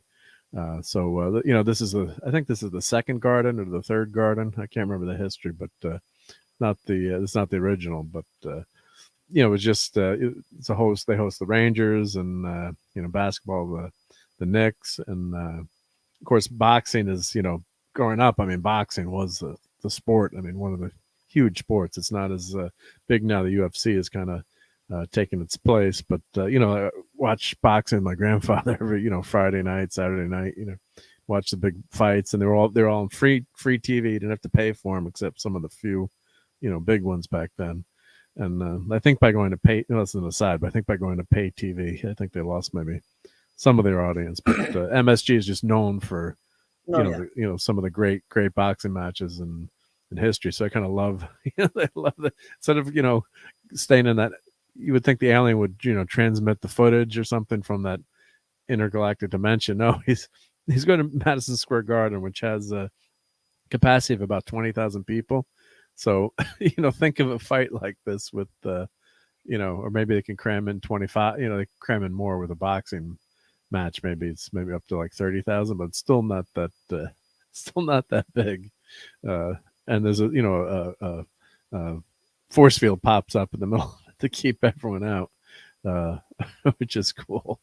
So everyone's buying tickets. You can bet on it, and the aliens are getting in on this. This is kind of ludicrous. It's like they've got aliens. One of the future panels, like showing how their aliens are making money off the betting, and it's just kind of off the rails. But it happens so fast in this that it's fun. There's a closed circuit, and cable rights are immediately syndicated across the world. It's like, where's Don King in this issue? Is he making any money off of this? So. Yeah, that's a good point that Decepticon is making about that page. We get it; it's the Thing's book. But that was a bad editorial decision all the way around, Sean. I mean, it didn't make a lot of sense unless we're missing a page. I mean, I did read it on the digital. To be fair, I have this comic. I didn't go and bury it. Okay, so I was just saying I didn't go and bury my copy that I saw not too long ago. But so that was confusing stuff. So here we go. Earth Heroes. But yeah, like it says, Earth Heroes versus Alien Champ. Yeah, so this page gets it right. Or like this panel, you would have had, it should have been like maybe that one with the Thing, like, and then other heroes on Thing versus Alien Champ. Yeah. So, or like, but if they had a couple pages, they could have shown it better. But it's all compressed too, and it is a Thing's book. So who cares about the other heroes? Yeah. Yeah. You got thank you, Lee and Kal-El. You've both been accepted, my friends, to the Clobbering Times Baxter Building basement. And My thank you old, for. I used to, I was gonna say thank you for joining the Discord too, Lou. Yep, thank you. indeed. So here we go. Now we're at the big night, the big event. Yep. So they're still doing a little bit more training. They're getting close, and then And we don't know how much time passes. By the way, if any of you are curious, there's never. We don't have a clue. It's not ever really adequately. I mean, no, it's not even touched upon really. We don't know. No, it's like were they there for 3 months? Were they there for 3 minutes? We don't know. Yeah, and then Iron She-Hulk says, and she's wearing her Savage She-Hulk. Yeah, that's her Savage She-Hulk outfit. Savage She-Hulk outfit. It's not the. Well, that's when she was in. By the way, sorry to that was when she was a member, just becoming a member of the Avengers, not when she was with the FF. That was later. Yeah, because she didn't wear that outfit for that long, I thought, right? Or like, no, not really. But she did join the Avengers before she joined the Fantastic Four. Okay. So whether she's a member of the Avengers at that point or not, I think she is. But they know who she is, though. She's sitting there. Yeah. She's not, even though she's sitting next to the FF, she's not a member of the FF yet. Yeah, Iron Man. Why wasn't I kidnapped too? Maybe an alien's a male chauvinist. Well, he sure is. Damn him. Sure is. Yep. Let's cancel him. Let's cancel Champion. Yeah. Damn, this comic book is woke. Just kidding. Yes. I like it. God. Maybe our aliens is a male chauvinist. Yeah, well, you know what? You don't want to fight a girl. Great line. There's a great line in there, right? Yeah. So that was a good line. Yeah. Look, this would make today. He would be fighting girls. He would. Yeah. They would. In fact, I don't know if there was any of the dudes would even. Champion would not. Well, Champion would be a chick. Let's not do that. But anyway. Yeah, we won't go there. Yeah, but I thought that was a good. I thought that was a good line. Good line to throw in, and maybe he's a male chauvinist. So just so because She-Hulk is pretty powerful too, but they didn't get into that. So she can't hang with the big boys. Yeah, and of course the crazy thing is all these guys are training. It's like, boxers don't train like 5 minutes before the fight. It's you may be loosening up or stretching or.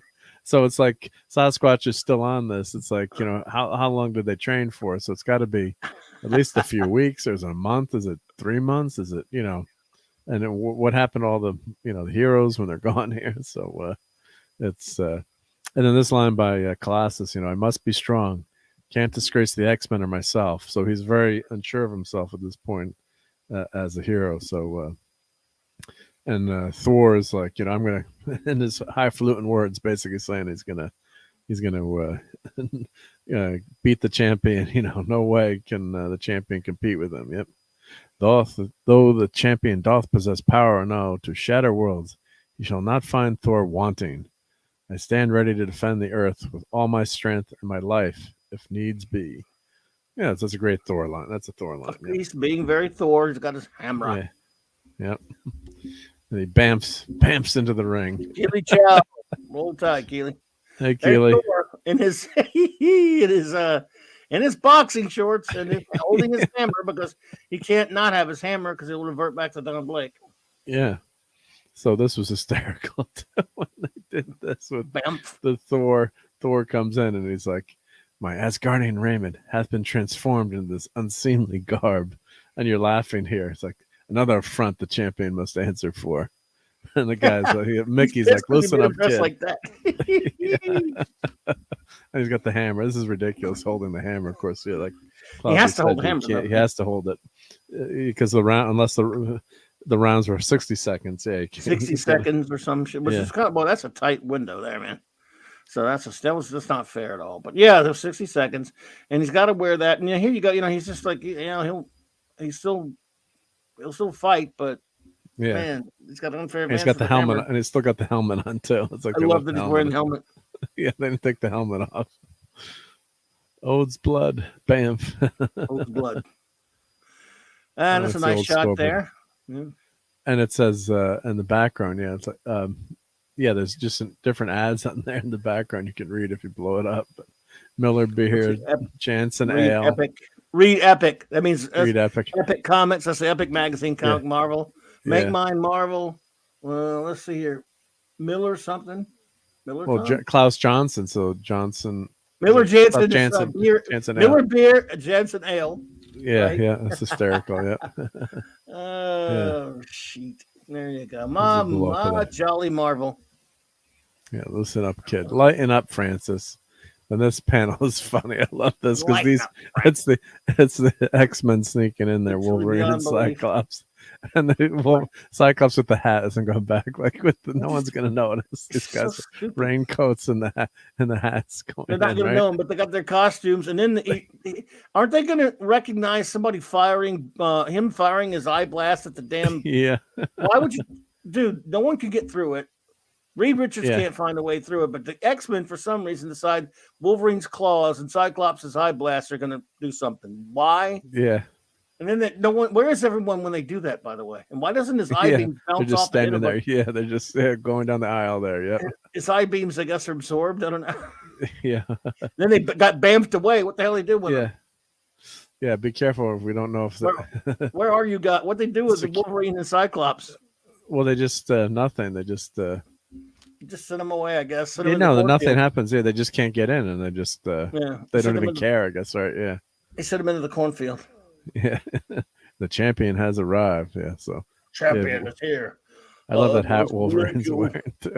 And they, by the way, for those, since it's a comic, you don't know it, but they played "Living in America" when he came through. When he started dancing and stuff. He's Apollo Creed. Yeah, he is the Apollo Creed of the universe.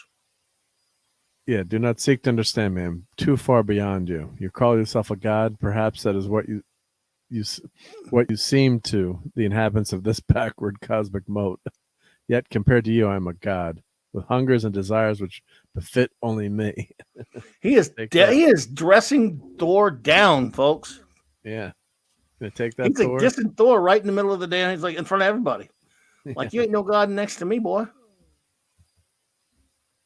And then they're getting ready for the fight, and they're just explaining. Go to your corners. Yep. Monkey Jeebus. Hey, Monkey Jeebus. Good to see you, bud. Yep. Would that reason prevail, that this unnecessary combat be ended before it begin. Alas, I plead in vain. But why would Thor, I didn't like that line because I'm like, then he just let the battle be joined. He wouldn't, unless the Earth was, if he lost, the Earth was going to be destroyed. But it's like he would love the chance to fight the champion. I mean, Apollo, hello there. Hey, Apollo. Good to see you there. Yeah, he was. Thor doesn't talk like that. He's like, bring it on, biatch. I'm gonna rewrite. I'm gonna Photoshop and change some of the lines and make Mark D and Clobby edition of this comic. We'll change a few of these lines. Bring it on, villain. Yeah. Yeah, it's like you'd say something like, we might not need to fight here, but I can't wait to kick it. Thor shit talked to Galactus. He said, Thor has brought giants larger than you to their knees, villain. Yeah. Even though he knew he didn't have a shot against Galactus, he said, he did it anyway. Yeah. So that line, we don't like that line. Yeah. We don't like that line, Tom. And of course he's and he throws his hammer at him. That's a foul. Yeah. Foul. Dude. 15-yard penalty. Yep, you're out. So that's what he gets. He gets the fight is over. The refs are like, dude, no hammers, man. What's wrong with you? Yeah. And how's he going to box with the hammer? Like I'm just showing this. It's like he can only use one hand, and then he hits him with the hammer. Yeah. He hit him with the hammer. That's not right. Yeah. And it just show how strong Thor is because he knocked him back a little bit, but that's not the fight. Your weapon is truly formidable, but it has no place in the ring of honor. Whoa. Yeah. Thus I banish it to some nether dimension. What do you mean? Is it gone forever? Yeah. Oops. I guess not. And then he says, I can sense that part of your hammer's enchantment. He said, must always return to your hand. I shall not deny its destiny. And then so Thor's back in Chicago. Yep. Good thing. Never before hath the god of thunder been so callously dismissed. That's a good Thor line, yeah. Yes. Thor, you got punked. Yep. Sorry. And then we got the Hulk J Jaws coming in here for his chance. J-Jaws time. I like this page is pretty. This is great. Now I have no way of knowing for sure, but I think this page was inked because he's such a heavy inker. Armando Gill, I'm gonna say. But go ahead. No, but it's this top panel here. I mean, you can't see when I'm moving the cursor over it, but that top panel is fantastic. I love the motion in there and the gloves coming together. It's like the Hulk doesn't need boxing gloves. What does the Hulk need with boxing gloves? Yeah, he doesn't like boxing gloves. So you're out of here. Yeah. Boop. Yeah, and he loses his mind. Yeah, he becomes the mindless brute. So I'm not gonna fight a mindless brute. Yep. I'll not soil my hands on a mindless brute. Oops. And then Sasquatch comes in. And then Kirk and Spock says, "Look, I'm tired of this stuff." Yeah, that's my screen background. Yeah, I should have made the cover the background tonight. Yeah, yeah. When I'm doing Toxic Tuesday on Nick's channel, if I click on the thing and turn the screen off, they're like, "Why is that Star? What's Star Trek showing up?" Because I have that on rotation. I confuse all the Toxic Tuesday people. Yeah, we get Nick to do a Toxic Tuesday Star Trek. Yeah, just kidding. Yes. So Sasquatch comes in and of course Sean was saying this is a thing book, but so no one's going to do that well, and Sasquatch doesn't acquit the Canadian side very well here, unfortunately. So you think he'd have more of a chance, but he gets taken to task pretty quickly, and he's a biologist and scientist in real life, so he's another guy that although he's a athlete too, you think you'd do better as an NFL player, but boom. This panel here in the bottom left, boom, he just sorry Sasquatch, I feel bad for you, but boom, he's just down for the count. And, sorry Sasquatch. It's at least he gave it a shot. He went in there and tried to fight fair, but yeah, no match for the champion, and the champion does elbow him there, I think, too. So I think the champion kind of, he's cheating there, and then, but I think that, that elbow is kind of, unless that's a punch going through. Hopefully that's a punch. That's a punch going through. That's a punch, yeah. The way it's like, hopefully the champion's not cheating there. Champion thinks Sasquatch was a weenie. I guess he's calling him a coward. Yeah, and the champion is beating all of our heroes. Can anyone stop him? And we look at the guy smoking. Oh my God, you can still smoke back then. Yep. Yep. So the crowd is getting. Yeah, this is Sean is saying. Yeah, the crowd. Watch one punch. Go sleep it up on the couch.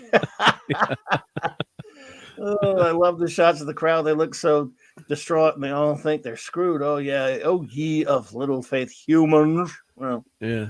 Now I'll tell you what. Good old Peter Rasputin. Colossus gave it a valiant effort. Yeah. Good old Colossus. And I could feel the pain in this panel too. This is well done too in the bottom panel, and reading it for the first time, you're like, holy crap, this guy can take out Colossus. It's like, he doesn't fall, but like, how could he, is it his whole body that turns to metal, or just his whole body? He's like, his whole body. But he can't stand up against the god. Yeah, that powerful. So this man. But it's not like he's got like armored skin. Yeah. So he's fight gets stopped. He went after it. He's a mutant. He don't have a shot.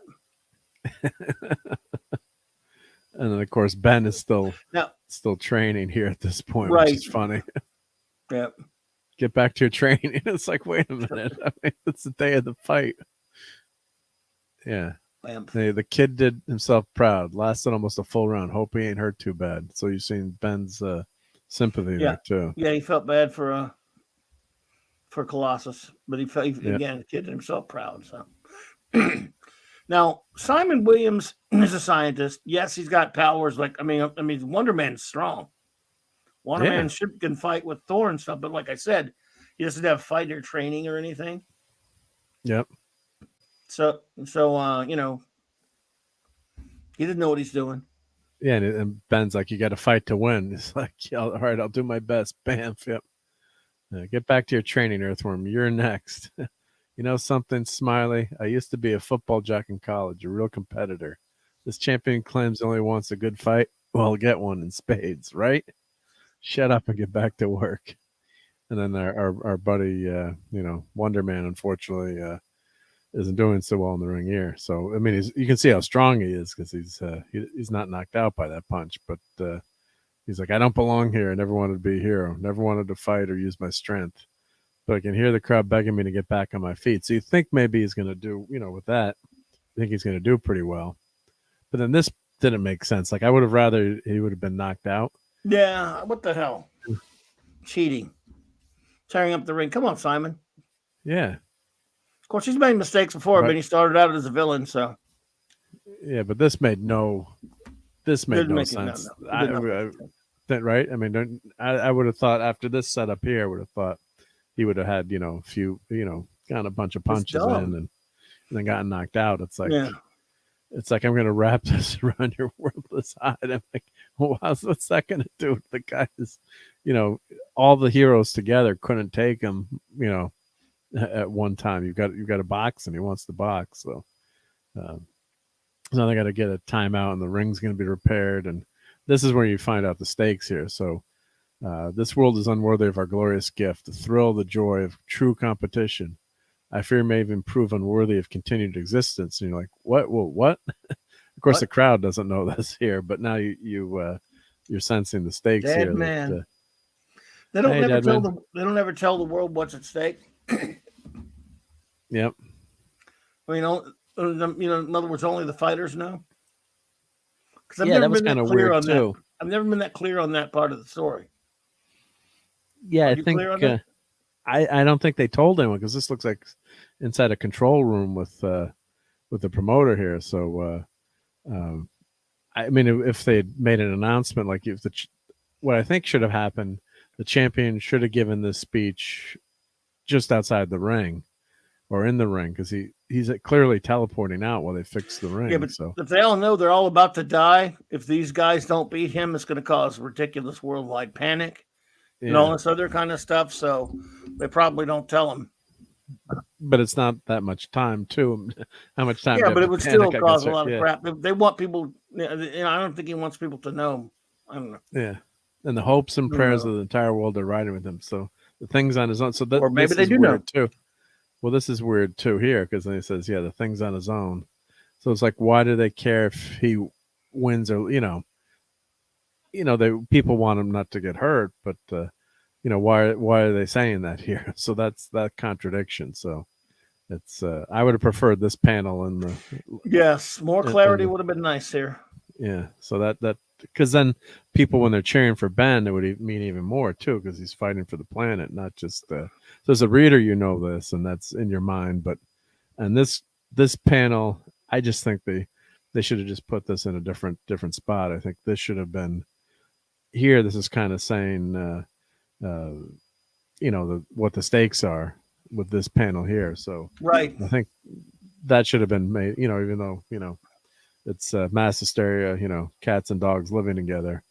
It's only a few minutes to the fight. So I think that would have been good. And then we get this glorious panel on the bottom that you've been using for your icon. So that's a great page, God. This is a classic page right here. Yep, I love that. Yep. You're hearing the Eye of the Tiger right now. Yeah, and this is when the comic book really ramps up too. With obviously this is the final act, and Ben's going to get his shot, and everyone else is gotten their butts whooped. Yep. No, go. That's good. Yeah, yeah. Let's make use of the extra time. Yep. So they're taping up his gloves, and actually let me get my. Let me start my camera here. So I gotta. Where's my camera here? Start camera. So I'm probably one of the. If you want to, here I'll. You can hide my hide the screen for a second, or show my. Thing boxing gloves. Yep. So, Hang on. I'm having trouble with my StreamYards. It won't let me add you back. So, it's StreamYards. Hang on a second, dude. I'm there. Yep. There you go. Button. There you go. Yep. So I hold it upside down. But wow. I bought this for my kids. So. Oh my God. I want those. I wonder if Al for your thing hands, but those are better. I mean, these are fun. These are fun. Yep. Wow. So I got things. I don't think they fit me. Do they fit? No, they're for little kids. But yeah, not many people have thing Thing boxing gloves. So I got to post these. I wonder if Al, the guy that has all the Thing stuff.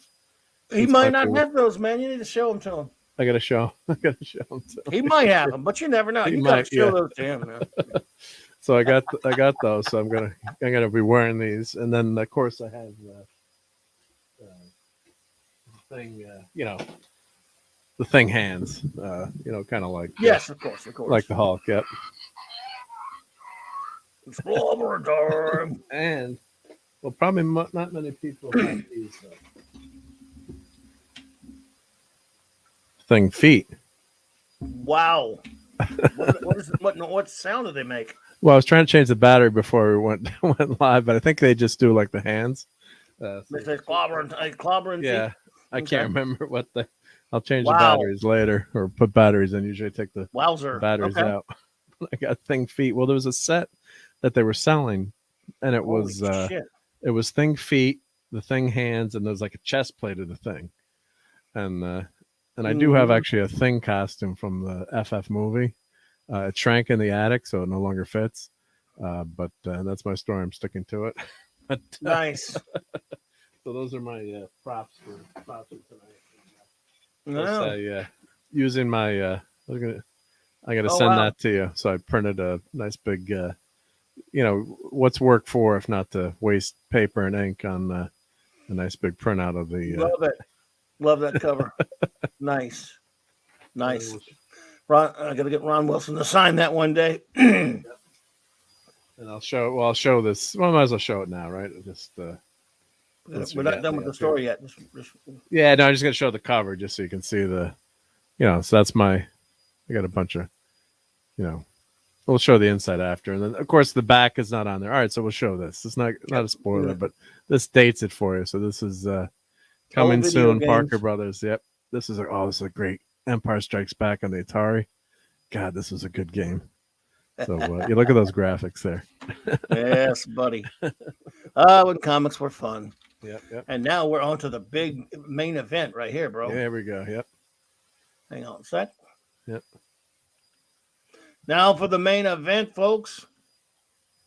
I got my gloves ready. Yep. So, and in this corner, from somewhere beyond the stars and beyond the dimensions, we don't know. We don't know where he's from, but he's big and he's blue and he's tough and he's kicked the ass of many Earth superheroes. And in this corner, from Yancey Street, Aunt Petunia's favorite nephew, the ever-loving, blue-eyed Isle of Millions, Benjamin J. Grimm, the ever-loving, blue-eyed Thing. Sorry. Oh, it's all good. That's awesome. Yep. And RK is wondering why I stole your Clobby's feet. I don't know. I don't know. Yeah. Never seen to. I don't have a foot fetish yet. You haven't seen those before, yep. Oh my goodness. And then he's taping up his hands, getting ready to box, and I love that. That panel is great. That panel's great. Someday we got to commission a custom figure of the Thing with this. This and he didn't use gloves, did he? He just used those, just wrapped his hands. Yep. So then we get to. Oh no, he had gloves. Yeah, he taped. Oh, he finally did use gloves. Yeah. That's right. These gloves that I have are from the fight. Yeah, no. My dumb memory, and I just read this again today. So there you go. Yeah. Bamf. Yeah. I want that robe. I want a robe that says the Thing on the back. A blue robe that says the Thing on the back of it. In gold, right? Yep. That is classic. And the Thing banner there. But wait a minute. It's like no one else got to wear a robe and come in, right? Or did they? Or well, he's the main event. I guess the main event. Yeah. Yeah. Look at that pennant. Look at the pennant back there. That's a pennant that says the Thing. The Thing, right? With no graphics on it, right? It should be orange. Just the Thing. Yeah. Stephen Lee, hello there. Welcome. Hail. Hey, Stephen. Yep. Back when comics are fun and actually well written. Yep. Yes. And when they weren't well written, then at least they were fun. Yeah. They're all pulling for me. I'm their great hope, their last chance. I won't let them down. So Ben seems to know too what the stakes are here. Ben knows. So Ben knows. Yep. They all knew, I guess. Yeah. Or did they? Yeah, that's where the writing's not clear there. So this was some fumbling going on by DeFalco and the writing and the editorial staff. They needed to make it more clear. Yeah. As far as who knew what. Yeah, because the guy on the cigar saying, "Do it for all Earth," Ben knew. Yeah. I'm fairly sure. Yeah, do it for all Earth. So he knew. It's really confusing. Yeah. I'm going with he knew, and most of the that guy knew. Yeah. At least that dude right there knew. Yeah. That came. Yeah, go ahead. Go ahead. That's a New Yorker for you, right there. Yep. New York, from Brooklyn. Yep. How about Yancey Street? We're probably rooting for Yancey Street. Ben on this one. Yep. If you really want to be entertained, I could always do my Barbra Streisand imitation. Yeah, that's a Ben line there. And that's an age. That's that's an 80s line. Yeah. Yeah. You seem to be in exceptional spirits for one who will soon be totally, irrevocably humiliated. Yeah. Give me a break. Was this going to pound ever-loving daylights out of you? Now for your, I can't see the thing very well. So, no. It says, give me, trying to talk me to death. Oh yeah. Yeah. No fair if you're going to try and talk me to death. Yeah. I thought we was just going to pound the daylights out of each other. Yeah. Classic Ben. Classic Ben right I can't there. Yeah. See that. It's tough. Yeah. It's tough. It's so small. Yeah. No. It's, yeah. Oh, actually, I did blow that up. Sorry. Yeah. There you go. Yep. Do it for Earth. Yeah. Yeah, the thing. Hurry up, I have a date with my girl tonight. Yeah, at least the banner would be like an orange background with the rocky skin, Right.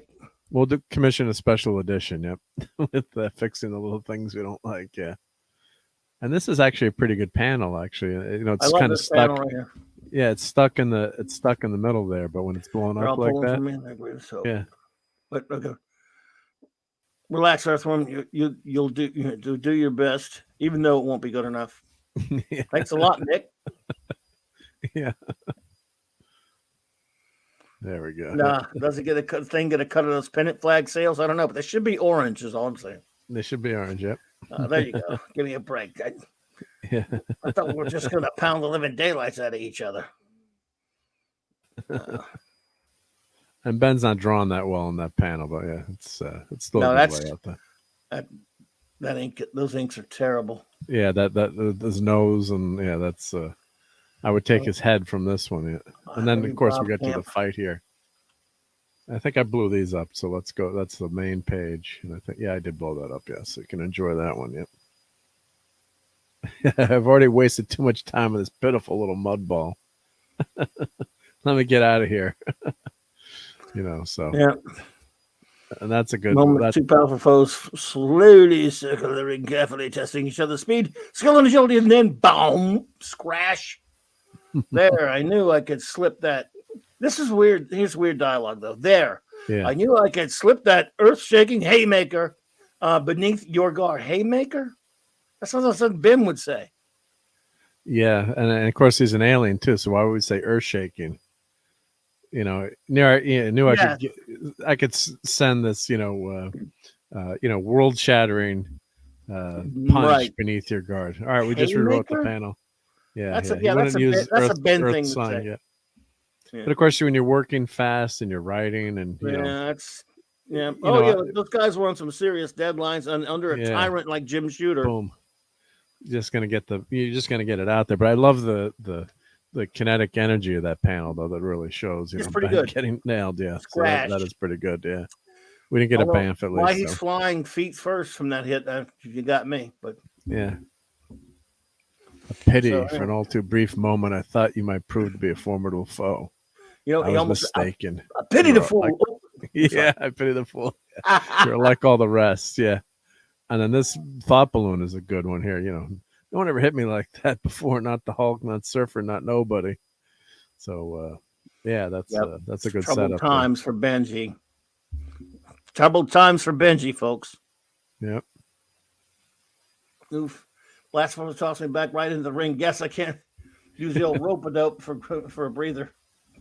Right. 5, 1, 2, 3, 4, 5, 6, 7. Stop flapping your lips, ref.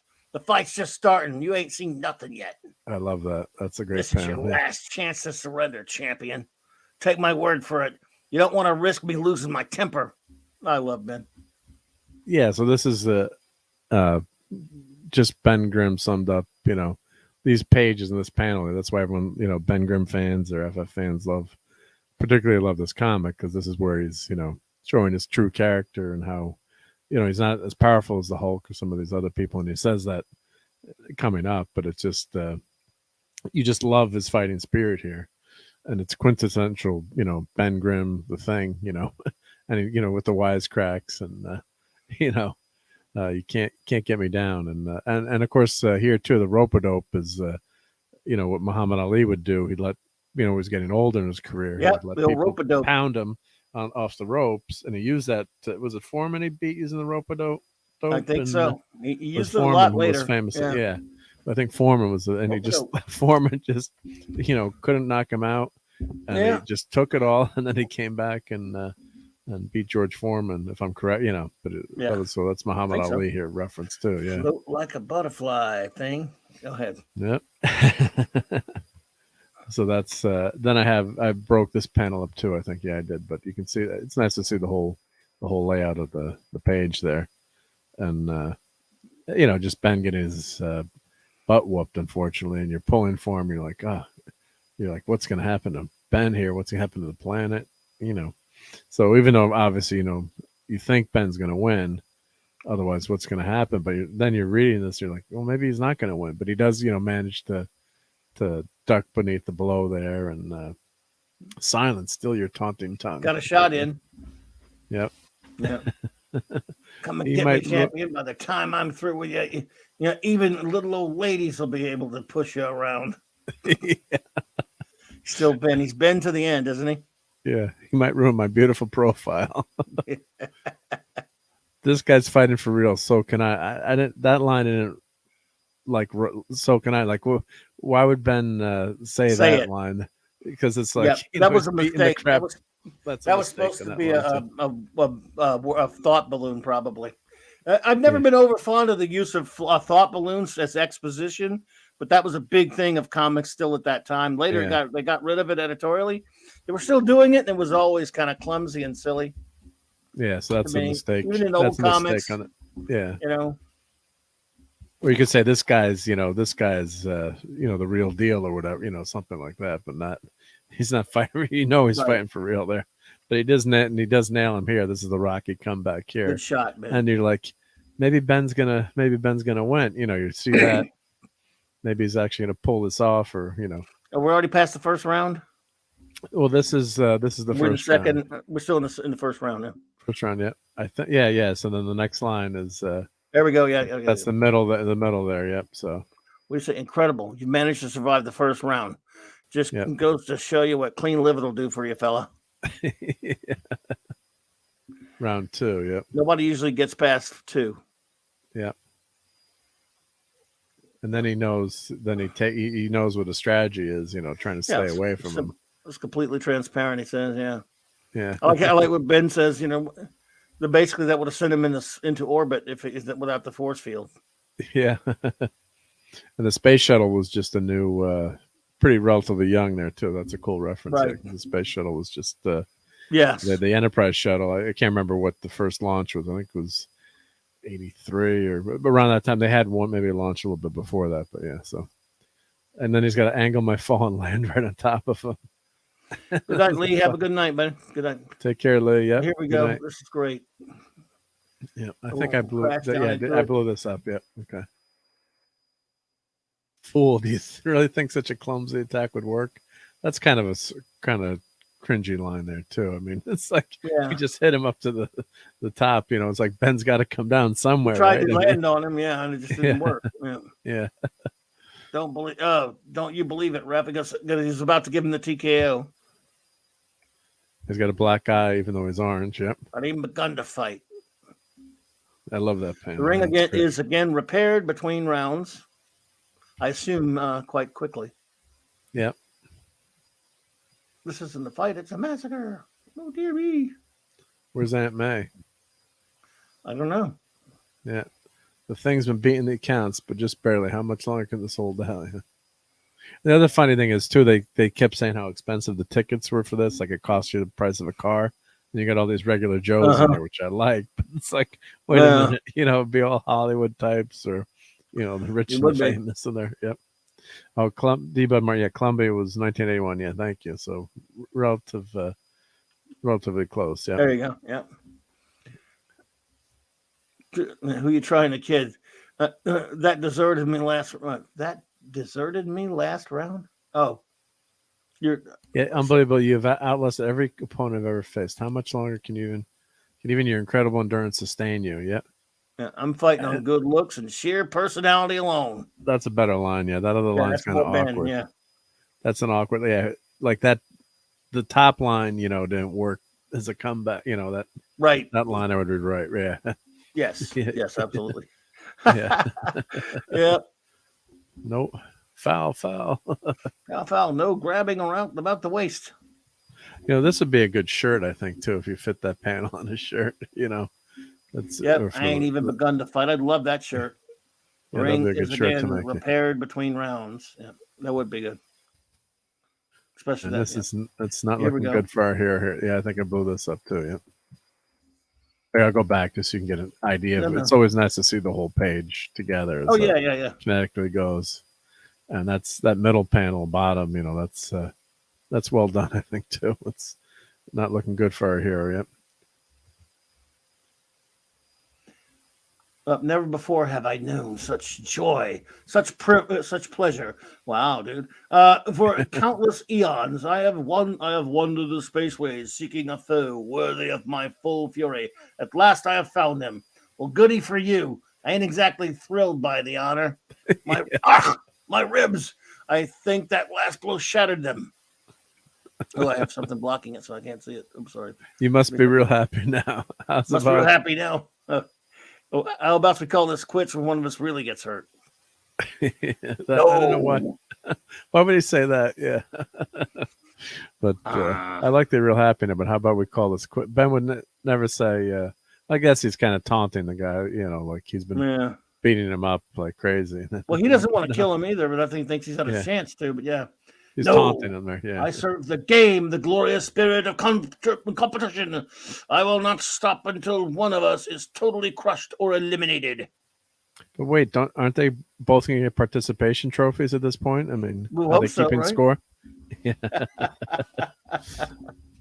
And Snorty's saying the Enterprise first test fight was August 12th, 77. Yep. That was just that flew off of the space, off of the 747. I think they just released it off the 747 and tested the landing. I watched that at school. I remember watching that on TV there. Nice. Yeah.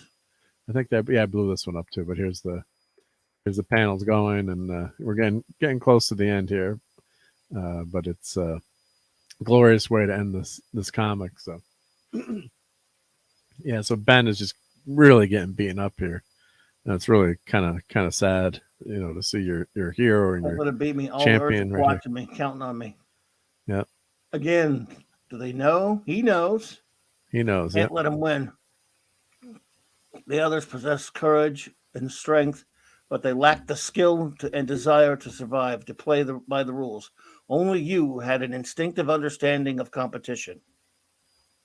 So what's great about those lines is even though you're seeing your hero getting beaten up, the champion is uplifting him and praising him at the same time that he's, boxing him, hopefully not to death. So that's what's really uplifting about the panel. So you've got both. It's depressing and uplifting. You're saying like only, the guy I like the best, the Thing, he's the only guy that can stand up. The Hulk couldn't do it.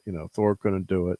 No. He's the one that can fight here. In a fair fight, obviously superheroes aren't always, they don't know about fair fights. They're just fighting to stop someone from doing something bad. This was Champion forcing rules. And he had the power to enforce the rules as well, which he did with ultimate power beyond what they had. So he's enforcing rules to make a fair fight.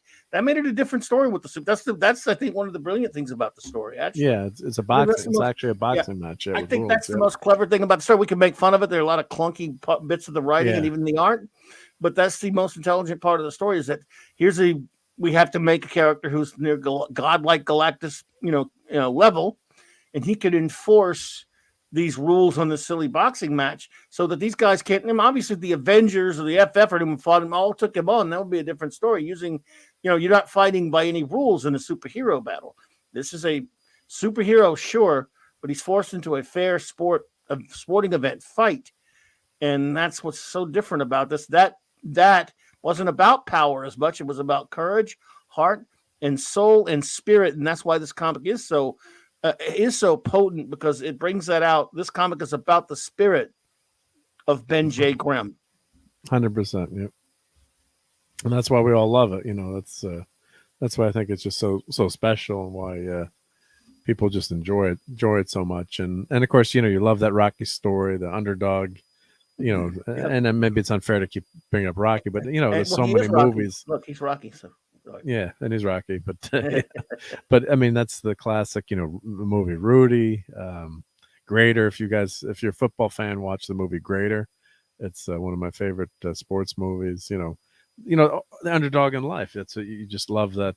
You love that story. That's why we love Spider-Man too, right? Because he's the underdog. He's in the comics. He doesn't have any money. He's on his own. He's really always fighting to get a job, get through college. He's going to Empire State University.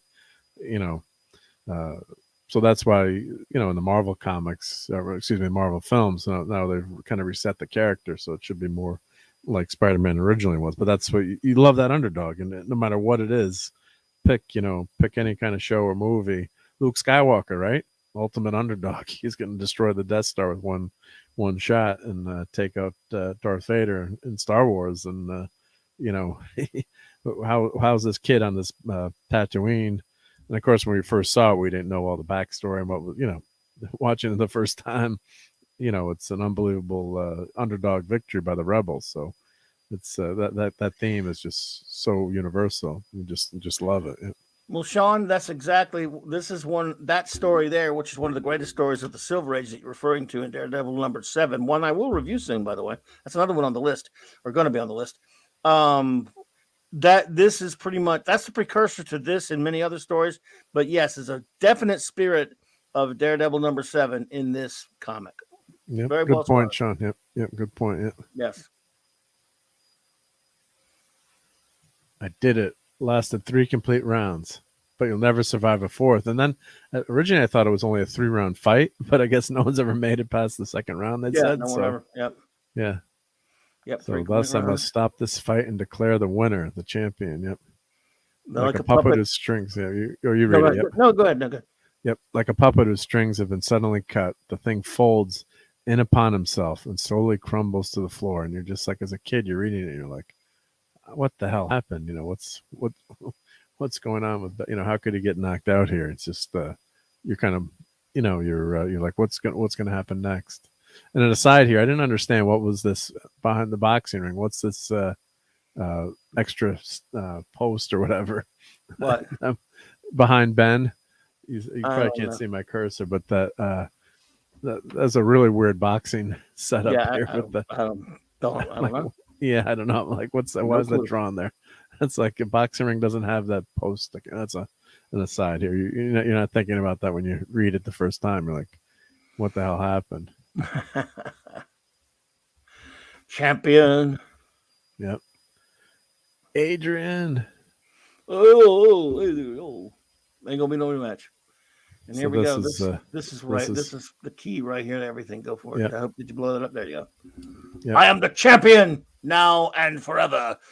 It is my chosen destiny to scour the cosmos, to share my glorious gift, the true spirit of competition, with all the lesser beings of the universe. Those I deem worthy may continue their existence unmolested. Those others are a hideous blight and must be purified. I hereby decree that this world is... Hold it. This fight ain't over yet. Not by a long shot. You only won on a technicality. You didn't really beat me. You'll never beat me. I'm just too stupid and ugly to know when to quit. Yep, so that last panel there, right out of I definitely didn't cry when I read that the first time. Oh, No way. No, of course not. That's a course very not. Kirby face right there, by the way. It is, yeah. I mean, that's probably because that part must have inked by, I don't know, Giasoya probably, or Chick Stone. I'm going to say Chick Stone, since he's listed as an inker, and that's a very Kirby-looking face. And it's, it's just the thing is bloodied and bruised. Of course, this not the best quality of the photo, but the panel, but it's, just he's a mess there, and that, this blood. Is he really wearing Everlast? Are you kidding, Decepticon? No, he's not. Now you're going to make me want to look and see. Go ahead and check. Yes, he is. Yep. He really is wearing Everlast. Yep. What in the hell? We can fix that too. Phoenix Argus. Hello there, Phoenix. Good to see you. Sean, now you've given me nightmares I didn't even think of that. I didn't even look at it. Jesus Christ. Especially when it's blown up like that too. Yeah. And there's a thing wearing does that thing have anything in his trunks? No. Nope. Well, but Everlast made a deal with Champion. I'm going to win a no prize here. Yep. I was just going to say that's exactly what I was going to say. That Everlast got to the Champion and signed him up. So that's a no prize. Yep. Wow. Well, I can't answer why, Sean, but I've been damn disturbed that I didn't think about that. So thank you. Holy crap. See, you've read this comic for years and you picked. Oh my God. I haven't read it in a long time though, but yeah. It's been quite a while. So but I read it today, of course. Anyway, move on. Yep. Let's and Sean's saying he just noticed it today too. Yep. And then this is I think I blew this up too, but that's the final here we go. page. This is great. Yeah. And all that grand arena, no single sound is heard. No one moves. No one even breathes for a full 10 seconds. And then, no, my friend, I could never beat you. I know that now. I could crush your bones and break your body, but I would never conquer your spirit. Any world, I got to take the thing. I keep putting the thing in the way where I can't see it. Yeah. Any world that could spawn one such as you is truly the worthiest of all. I sense that someday my people will battle yours for the total supremacy of the cosmos. But that will be in the eons to come. And what glorious competition it shall be. Wow, I love this comic. For all the messing around about it, I do love a lot of things in this comic. It's Farewell, my friend. I have endless universes to visit, infinite worlds to visit, and to offer my gift and my everlast. Hey, you guys, I'm waiting for my check. We shall never meet again. I pity for you too, and you alone. I would offer the supreme glory of a rematch. No thanks. I had about all I could stand. It should have been like in Rocky too. The end of Rocky 1. Alicia. There could be no rematch. Remember he said that? It was Apollo saying ain't gonna be no rematch. And Rocky said, don't want one. But they were wrong. Adrian, I said Alicia. Adrian, Alicia, yeah. But as we're joking about this, and you read it as a, it's different when you read it to review, and you read it for even Sean was saying he didn't catch the Everlast till tonight. But I wonder if they had a deal with Marvel. Yeah, they put us in this last panel. Yep. But so battered, broken, and bloodied, Benjamin Grimm cannot hear his tumultuous standing ovation or the high praises of his peers. They would mean little to him if he could. Today he's won perhaps the greatest battle of his life, and that knowledge will help ease the pain of his broken limbs in the long, hard months that follow. And boom, it's over. And you're like, wait a minute, it's over? Wait, we don't get to... there's nothing else coming, but so it ends. I thought there should have been a couple more pages here, but there is a sequel to it. Was a sequel? We'll show that. There's a follow-up issue. Continuation, right? Can you show it? I can't show it. Yeah, you don't have to. Yeah. I have it, but I can't show it on this thing. It's number 96. We don't have to show the whole thing. I was just going to show. No, just a couple pages. Yeah, so let me pull that up. Yeah. So everyone, if that's going to take you a second, but I'll tell them this. It's a second. Yeah. So.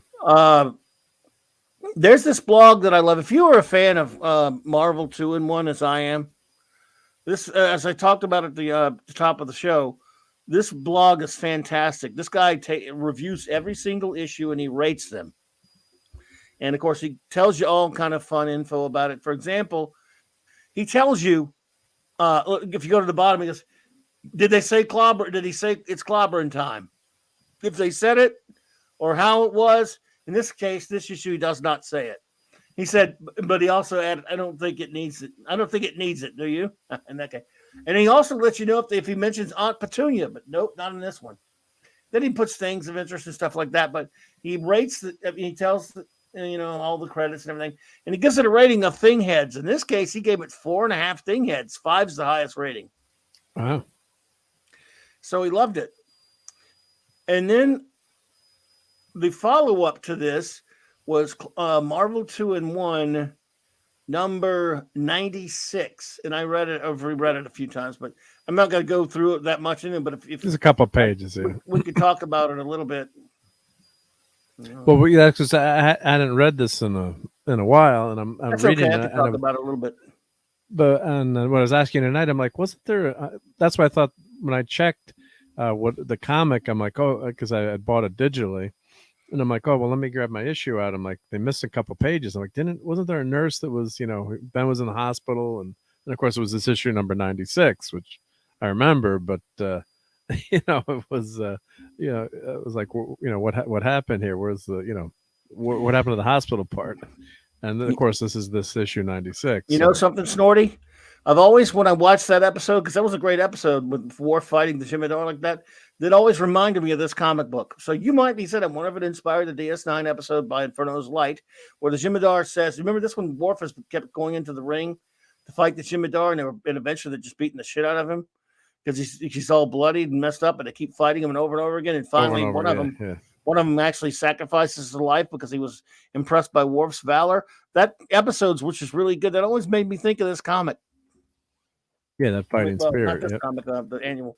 But this one, but So, and so most of, I'm sure everyone here is a comic book fan, reads comics, but the annuals were supposed to be the big, special edition once a year comic, and they don't have annuals that much anymore. Very rare these days to have annuals, but now they have crossovers and try to get you to buy, all 56 comics in the series. So this, then you're back to the regular 2-in-1. So Marvel, you would have read 95, and then the annual would have been out, and then you're into 96, which is the continuation. I protest. I am not a merry man. So, this comic here, number 96, basic setup is of course, here's what's silly about this comic, first of all. That's a great, I love that opening panel, by the way. Yeah, it's good. Yeah. Ron Wilson, Mike Esposito, only one inker in this one, folks. He's all beat up. I guess a man of Orange Rock could get a black eye for some reason. Yep. But he's in the hospital, which was kind of stupid. I'm like, Reed's even saying he has to be at the hospital because we don't have the facilities for him at the Baxter building. Well, wait a minute. When does Ben get laid up in a hospital? What is a hospital going to do for a guy made of rocks? That was kind of silly, but it was the whole silliness of the story, I guess. It's a setup with the nurse, I guess. Yep. Well, I don't know. Yeah, I mean, yeah. I don't. For the human interest, yeah, that human, right. And he's got the thermometer. Reed would have, better tech than a hospital, he would think, right? Or well, you'd think Reed would be taking care of that, and not just Reed, Pam, Henry Pam, and Dr. Don Blake. He's just a different kind of doctor, obviously, but he's a normal doctor. But somebody with not Blake, but who was the thing? I don't know. Somebody with a bunch of scientists because he's yeah. Anyway, yes, Snorty saying, yeah, and I need a Band-Aid. It's got the one Band-Aid there. Yeah. Right, he needs a Band-Aid for some reason on Rock. Okay. Yep. Anyway, all the superheroes are visiting him in this story for some reason. Oh, by the way, it does tell you that before that started with the champion, he had just been in a big fight in FF number 249 with a Guardian or Gladiator. Yeah. Sorry. Gladiator from the Shi'ar, and he was just kind of recovering from that and something else. I can't read that from here. Yeah, well, and then he's saying, let me see if I can read it. Yeah, at least the television works. I'd have to miss the Yankee game on top of everything else. Yes, he's a Yankee fan. Yeah, that's I forget he was in. Yeah, just the Gladiator. So just Gladiator there. Yeah, and then there's the panel there too. FF headquarters isn't presently equipped with the medical facilities necessary to assess the true extent of his Well, how could a injuries. hospital have it? I'm like BS, BS, BS, BS, BS. That was BS. So basically, all these bunch of dumbass supervillains decide that they could go now that the thing, and they can attack him anytime. But now that he's kind of laid up, they figure now that he's laid up, he's extremely vulnerable. We can go to the hospital and kill him, or a couple want to kidnap him and sell him on the open market and all this shit. And it's kind of dopey. So they keep running into superheroes when they're trying to do it. Spider-Man fights this mech droid or whatever, mech droid or whatever, the silver dude, some dumbass. And it says funny in the bottom panel, it says hospital there. It doesn't say like, general hospital or something. It's just hospital. Yeah, that's what they all say. Mole Man, you got Daredevil fighting Mole Man. Yeah, we get it. Blind guy fighting blind guy. Yeah. Mad Thinker's just sitting around wanting people to do it. There's one really good scene though with Doctor Doom. Did you see that? Let's see. We're not on this one, right? It's further. Little ways away. Yeah, I'll just skim through these quick. So yeah, there's nothing to them. Spidey brings him some. Spidey brings him some flowers. And he does his usual, Captain America's in there. They're all the heroes are in there. They're all getting stuff. The nurse is annoying. Right. Is this any way to treat the idol of millions? Yeah. No smoking. Hey, that slogan cost me 50 cents. Yeah. I like to see with Sandman, but here's that idiot Mirage. He's a nothing dopey character, so Daredevil, of course, can kick his ass. He's stupid. And Mole Man apparently shows up. Yeah, we just go through them quick because they're kind of we just skip it. Yeah, skip through it. Mole Man is here. Mole Man shows up, and it's fun. Don Blake there, Don Blake's coming in there, and of course, what's it? Daredevil fights him. Thor fights him. Sorry, Thor fights Mole Man and whips his ass. Of course, he's got a Daily Bugle with a thing on the cover. Yep. And then soap opera, One Life to Suffer. Snail Messiah. Hey there. There's a real. I actually like the Doom part. Of course, this is all dumb. Because Thor's taking care of him. That's one thing. That's fun. Mole Man. Why would you attack when you think a bunch of superheroes are going to be all over the place? Yeah, right. Yeah. And that's the last place you should be attacking. Yeah. Dummies. They're trying to take his blood pressure, and they can't even do the. They require me to record his blood pressure. Yeah, I won't have you disrupting my routine. Like, this is all funny, but it's like silly. It was funny, but it was silly. Yeah, it would have been an FFHQ. Yep. Right. According to these results, you've been dead for a week. It's like, how are you going to take the blood pressure of a guy that's made of rock, right? Yeah, I ought to be trading punches with some super meanie like Doc Doom or the Sandman. Instead of wasting my time here. What's your verdict? Am I going to live? Yep. I got to get out of here. It's so this and like this guy, like, who the hell are you? You're a nobody from a dumbass issue of 2 and 1 or something. So Ant-Man makes quick work of this Shell Shock idiot. I think he's from a Marvel 2 and 1 issue. Yeah, some of these are from the 2 and 1 comic. I think. Let's see there. Who's next? And then we got they got these wrestler chicks. Grapplers, Captain America kicked their ass. Yeah, that's the because Captain America always was fighting Diamondback until they started dating her. Yeah, like who gave everyone the superpowers? It was what was the guy's name? The Wrestling Unlimited Wrestling League that they had that he was giving like quote unquote steroids to all the to give people superpowers. Well, it was just on the Captain America and Falcon, Winter Soldier. The Winter Soldier and Falcon show. A Power Broker. Wasn't it? Broker. I guess. I don't know. I don't follow it. But I think I'm guessing that's where these characters are. They were from an earlier issue of 2 and 1 or something as well. I think. I'm not sure. Anyway, Cap whacks one of them with a shield. I love it. And then flying. Yeah. I didn't get to read the whole issue, but there's a part I like. Of course, Iron Man comes along and takes care of when the X-Men show up and they take care of something. You got everyone here, yeah. They're all showing up, and this is what I love. First of all, the silly part: why does Doom have an actual copy? How does he get a copy of the Daily Bugle that quickly? Because but that's fine. He's Dr. Doom. Anyway, so he's in his castle, and he talks about how he could easily go kill him and stuff, but he says, "But such is not the way of Dr. Doom. I do not wage war on helpless invalids. Such petty triumphs for lesser men, and I can't read it. I can barely see it. Yeah, and there are all too many jackals Go ahead. who will spring at this unexpected opportunity. Right. Yeah. Very good on Doom there. So Doom's a class act. Yeah. Then as the lead credence towards the words of Doom. Back at the hospital, desperate flaming figure rockets through the hallways. I hope I'm in time to warn the others. Yeah, so it's just, this is just like it's so goofy. Yeah, then like we're just gonna then look at this. They're in the streets now. It's like a parade. Why is Mole Man walking with them, and so is Mirage? They just got their asses kicked. Yeah, and this other dude. So now they're all whopping up the streets. Why don't they ever do this all the time? Just because the Thing is in the hospital, they're doing this. Yeah, because Ben is the best there is. Oh wait, no, that's Wolverine. Yeah. Well, no, it's Ben. Ben is way better than Wolverine. Look, so anyway, they got all the heroes together in like the hospital waiting room. Wow, that's a fun waiting room. Yeah. Why the hell is Hulk there? Yeah. I don't know. Well, he's got Banner's intelligence now, right? And Sasquatch is there. Yeah, but didn't the champion send them all back to where they lived? Yeah. Yeah, I guess. But, Avengers assemble. We got a big fight here. So you got a big silly one-page fight, which is Imperious Rex. Imperious Rex. It's just like written for like 5-year-olds, but that's fine. And then a scene I kind of like, where look who slithers into Ben's room. That Mad Thinker thinks he's pretty sure someone's going to kill Ben, and of course it's Sandman, and it's Miller time.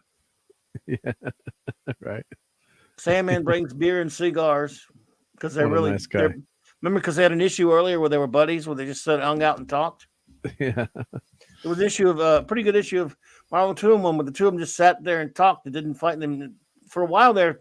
Sandman was kind of a good guy in a sense. He was kind of not such a bad dude. Kind of like in the MCU right now. Like they made him, kind of like that. That's taken over, taken over from that a little bit. And so from this point, I didn't get to reread it. I read it a long time ago. So yeah, but he's basically Sam. He's like, you gave me a chance to straighten out my life and get my act back together. So they're sharing some beers here. So this could be the beginning of a beautiful friendship. Yeah. So after this, I'm not sure. I didn't get to reread it. What's next? Yeah, no, that's the last page. Yeah, that's it. Yep, page 24. What's the last page? Okay, there you go. Yeah, so that was a silly little. I thought it was fun to show it. The silly little follow up to the. Yeah, it was. That was fun. Well, our buddy at the Marvel 2-in-1 blog gives. Let's see here. He gives Marvel. He gives this issue a 3.5 thing hits. Wow, that's kind of high. Because he's harsh on some of these issues, but he was brutal on some stuff. Maybe it's because of the guest stars, maybe. I don't know. I guess I don't know what it is. But he gave our main event tonight, Marvel 2-in-1 Annual number 7. He gave it. Let's go with Thing Heads. Let's use his scales. Thing Heads. Yep. And he gives them 5. All right, you want to go 1 out of 10 Thing Heads? We can. I don't know. He gives them, but his highest scale is 5, I think. So he gives it 4.5 Thing Heads. This is about as glowing a review as you could get from my boy at the Thing Marvel 2-in-1 blog. Is that his highest rated issue, or I don't know about that, but that's close to as high as he gets. I'd have to check. I look at that log every now and then, and it's a good. I really like it. Remember now. Yep. So, what is your? You want to go with his 5 since it's to honor him? Wow, if it's a 5, it's got to be 5 thing. I mean, this is one of my all-time favorite issues. It blew me away when I started reading it. Here's my original, my original copy that I had as a kid. We'll just go 1 to 10 then, even though we 1 to 10.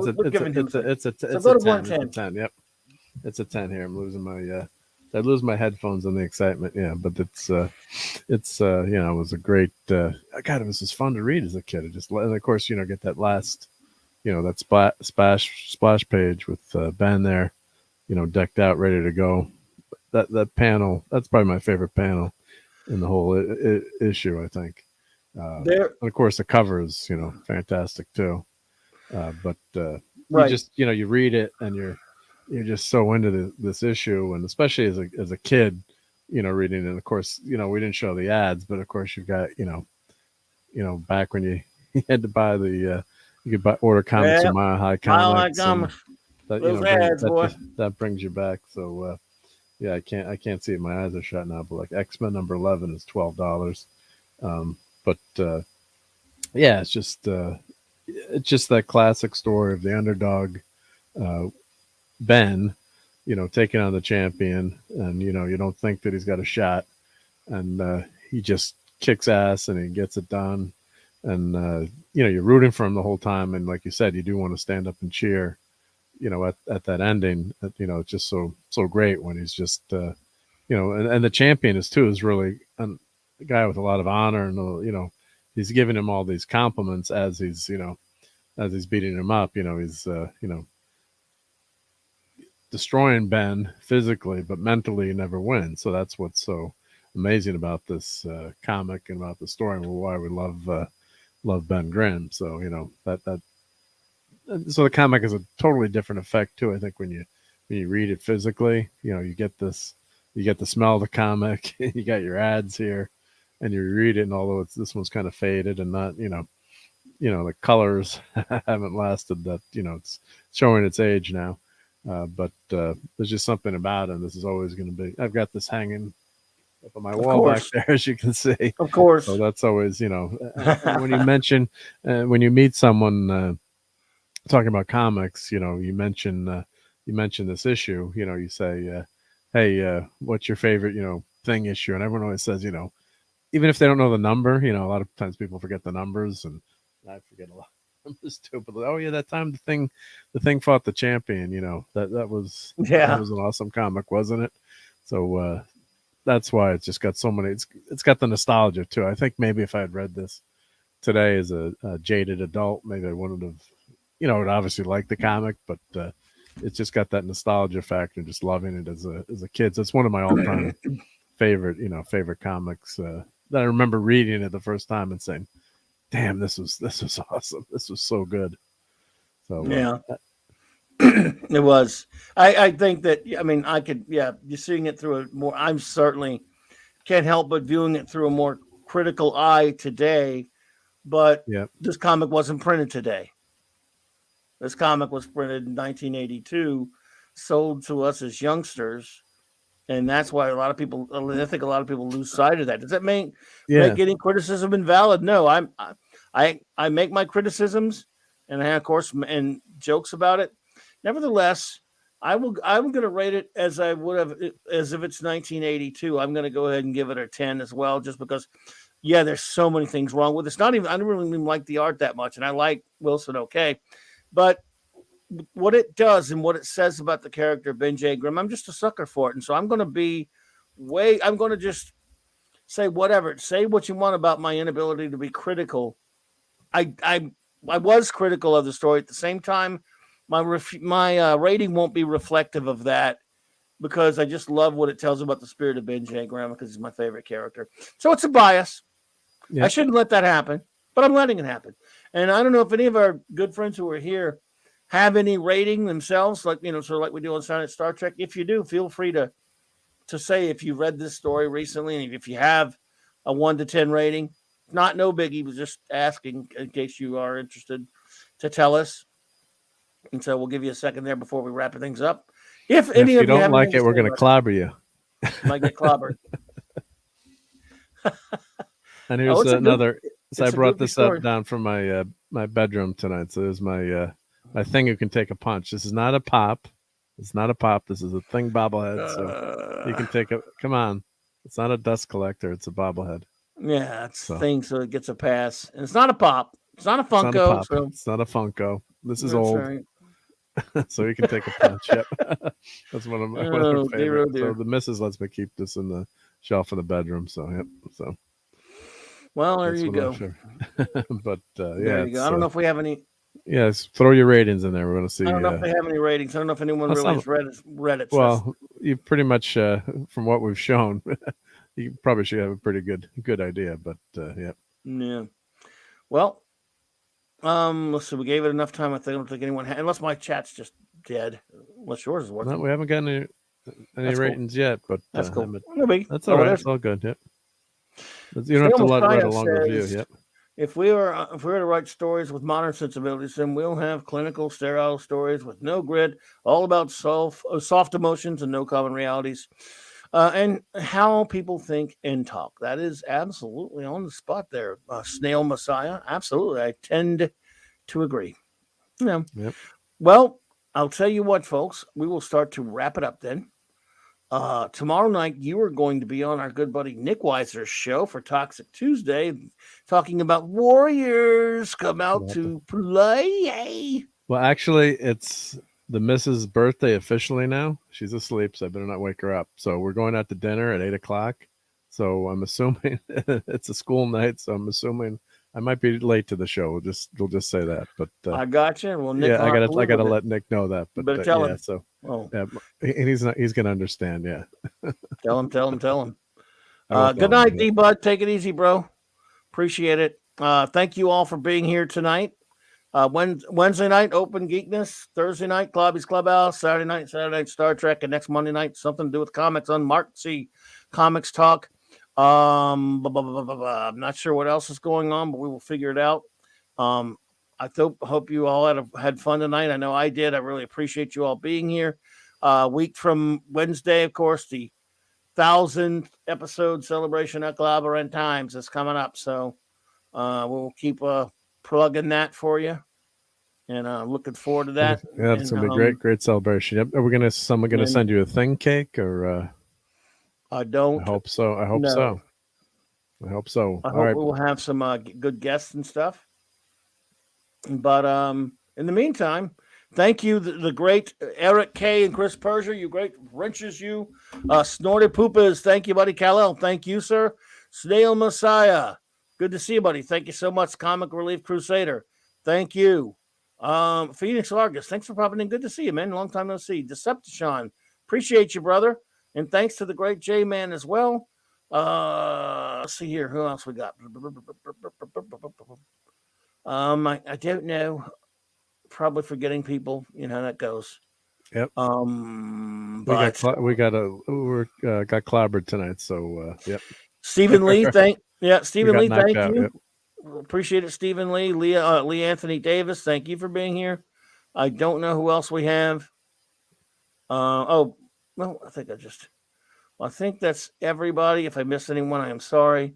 We'll try to get them all when we can. So I want to thank you all for being here tonight. Monday night, Marc C. Comics Talk. And, have a wonderful rest of the week, my friends. Let's get this week rolling. Clobber on, clobberers.